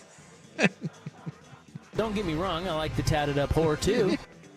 Someone said when you land, you have to have a speaker set up to play the wah wah sound. Wah wah wah. Yeah, jumping into the volcano though. Also popular. That prevents you from the Viking funeral. That is true. Yeah, but that would, I mean, if you were going into a volcano, people wouldn't be like, but he didn't do the Viking thing. I don't think they would like. I want the Viking thing. It's just that no one will allow it. Yeah, yeah, that's true. I would love it. Like if you put my ashes or something, like just on the Viking barge, and then sent me out to it, I'd be fine with that. But I know that like no one's gonna actually let them put my corpse on a float in the Willamette. Yeah, that's no. Look, that's pretty kick-ass. Like, I would love someone to build a Viking barge and send me off from and light that thing on fire. I mean, if you go somewhere remote enough. Yeah, maybe. And you find a friend good enough that doesn't mind. But then again, then my family's dealing with a charred corpse, and it's a whole and thing. potential legal charges about disposal of the corpse. I don't want to cause any problems. That's the thing, is you don't want to leave a mess in either paperwork or otherwise. No, it's nice and clean, right? That's why the ocean. The ocean's a good one for me. Just slip into the abyss, and what better way to go than in the bosom of the mighty Pacific Ocean? Everyone's had a crazy ex, but this may be the ultimate crazy ex and really the ultimate power move, and also kind of the ultimate D move on the part of a family member. So this comes to us from across... Not bringing your dead uncle to the bank to sign a loan? We'll ask you which is worse, bringing your dead uncle or what happened here. So this comes to us from across the pond. This is from Britain. A man's world has been turned upside down by his ex-girlfriend. So dated for many years, ugly breakup. She's still obsessed with him and wanted to get back into his life, blocked her on everything, nothing to do with you, leave me alone. This goes on for several years where she's fixated on him and won't stop trying to get back into his life. What would you think is the most intrusive way you could get back into someone's life? Oh, boy. I'm going to say that she found a way to... I'm going to say she found a way to impregnate herself and say it's his. Married his dad. Oh, that's worse. Boom! Stepmom! Wow. Stepmom. My brother's What? terrible. This is from the sister now. My brother's terrible ex-girlfriend went on to marry our dad and has become our stepmom. Before admitting that the ex was, to put it nicely, as tactfully as possible, as Isaac Rupp says, a bitch. Jeez. Resourceful little bitch. Yeah. And, I mean, it goes on and on. She's still obsessed with him. When she found out that the brother was engaged, she became enraged and was very upset that she was not told about it at the same time. She demanded to be part of the wedding party. She said she displayed... Wait, this is after she's become the husband of, or the wife of the yes, dad? Okay. She's married to the dad. So she marries in thinking now they have to include me and stuff. Yes. And no. No. So she's just, this is from the sister saying she's displaying obvious jealous behavior towards the new fiance, the ex-boyfriend's, her now stepson. The sister told how the stepmom would talk openly about how she wasn't as pretty or sociable as a certain ex-girlfriend of his was. She called his new fiance to ask her questions to make sure she was right for him, referring to herself as stepmother-in-law to be. However, the meddling didn't stop there, as she made it clear she wanted to be included in the engagement party, where she was asked to make a speech. Whoa. This is on... Okay, if they let her make a speech, this is on them for letting her make a speech. Like, you don't get to say, hey, now that I'm your stepmom-to-be, I get to talk at this event when I used to be wanting this for myself and you. Like, you give her a microphone, you're signing your own death warrant socially there. So I guess she did attend the wedding. She said, in an act of petty revenge, this is now the sister and the other family member said that They managed to ensure that they paid the photographer extra to make sure that she wasn't in any photos, which I guess she was enraged about. So good. They took the family photos when she went to the can. No, Karen, can you just scoot a little to the left? No, just a little further to the left. No, just a little. Okay, that's perfect, honey, right there. Yeah. Click. They paid the bartender to give her non-alcoholic drinks. Oh, wow. So she kept ordering drinks, and under the table, the bartenders were feeding her non-alcoholic drinks. And I wonder if she knew that, or if she started just acting all drunky. They kept spilling drinks on her on purpose, which I thought was a nice one. And I mean, I don't blame them for feeling that way, but now it feels like you're pushing some buttons. When she tried to make her speech, the microphone suddenly became unusable. See, at this point, I don't blame them for not wanting her to have a part in it, but I think that this is a fool's errand trying to let her believe she's going to have a part of it and then sabotaging it.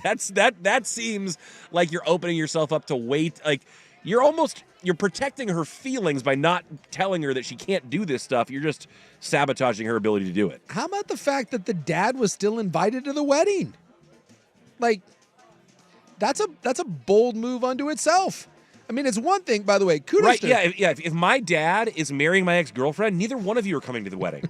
Neither one of you. I don't want to speak to you. Someone said, so confused, why did the dad marry his son's ex? Because the dad was an old man, and I she guess was she probably was younger and hotter. She was a young hot that was willing to do stuff to the dad. The dad had to know, I want to know how old and dumb the dad is.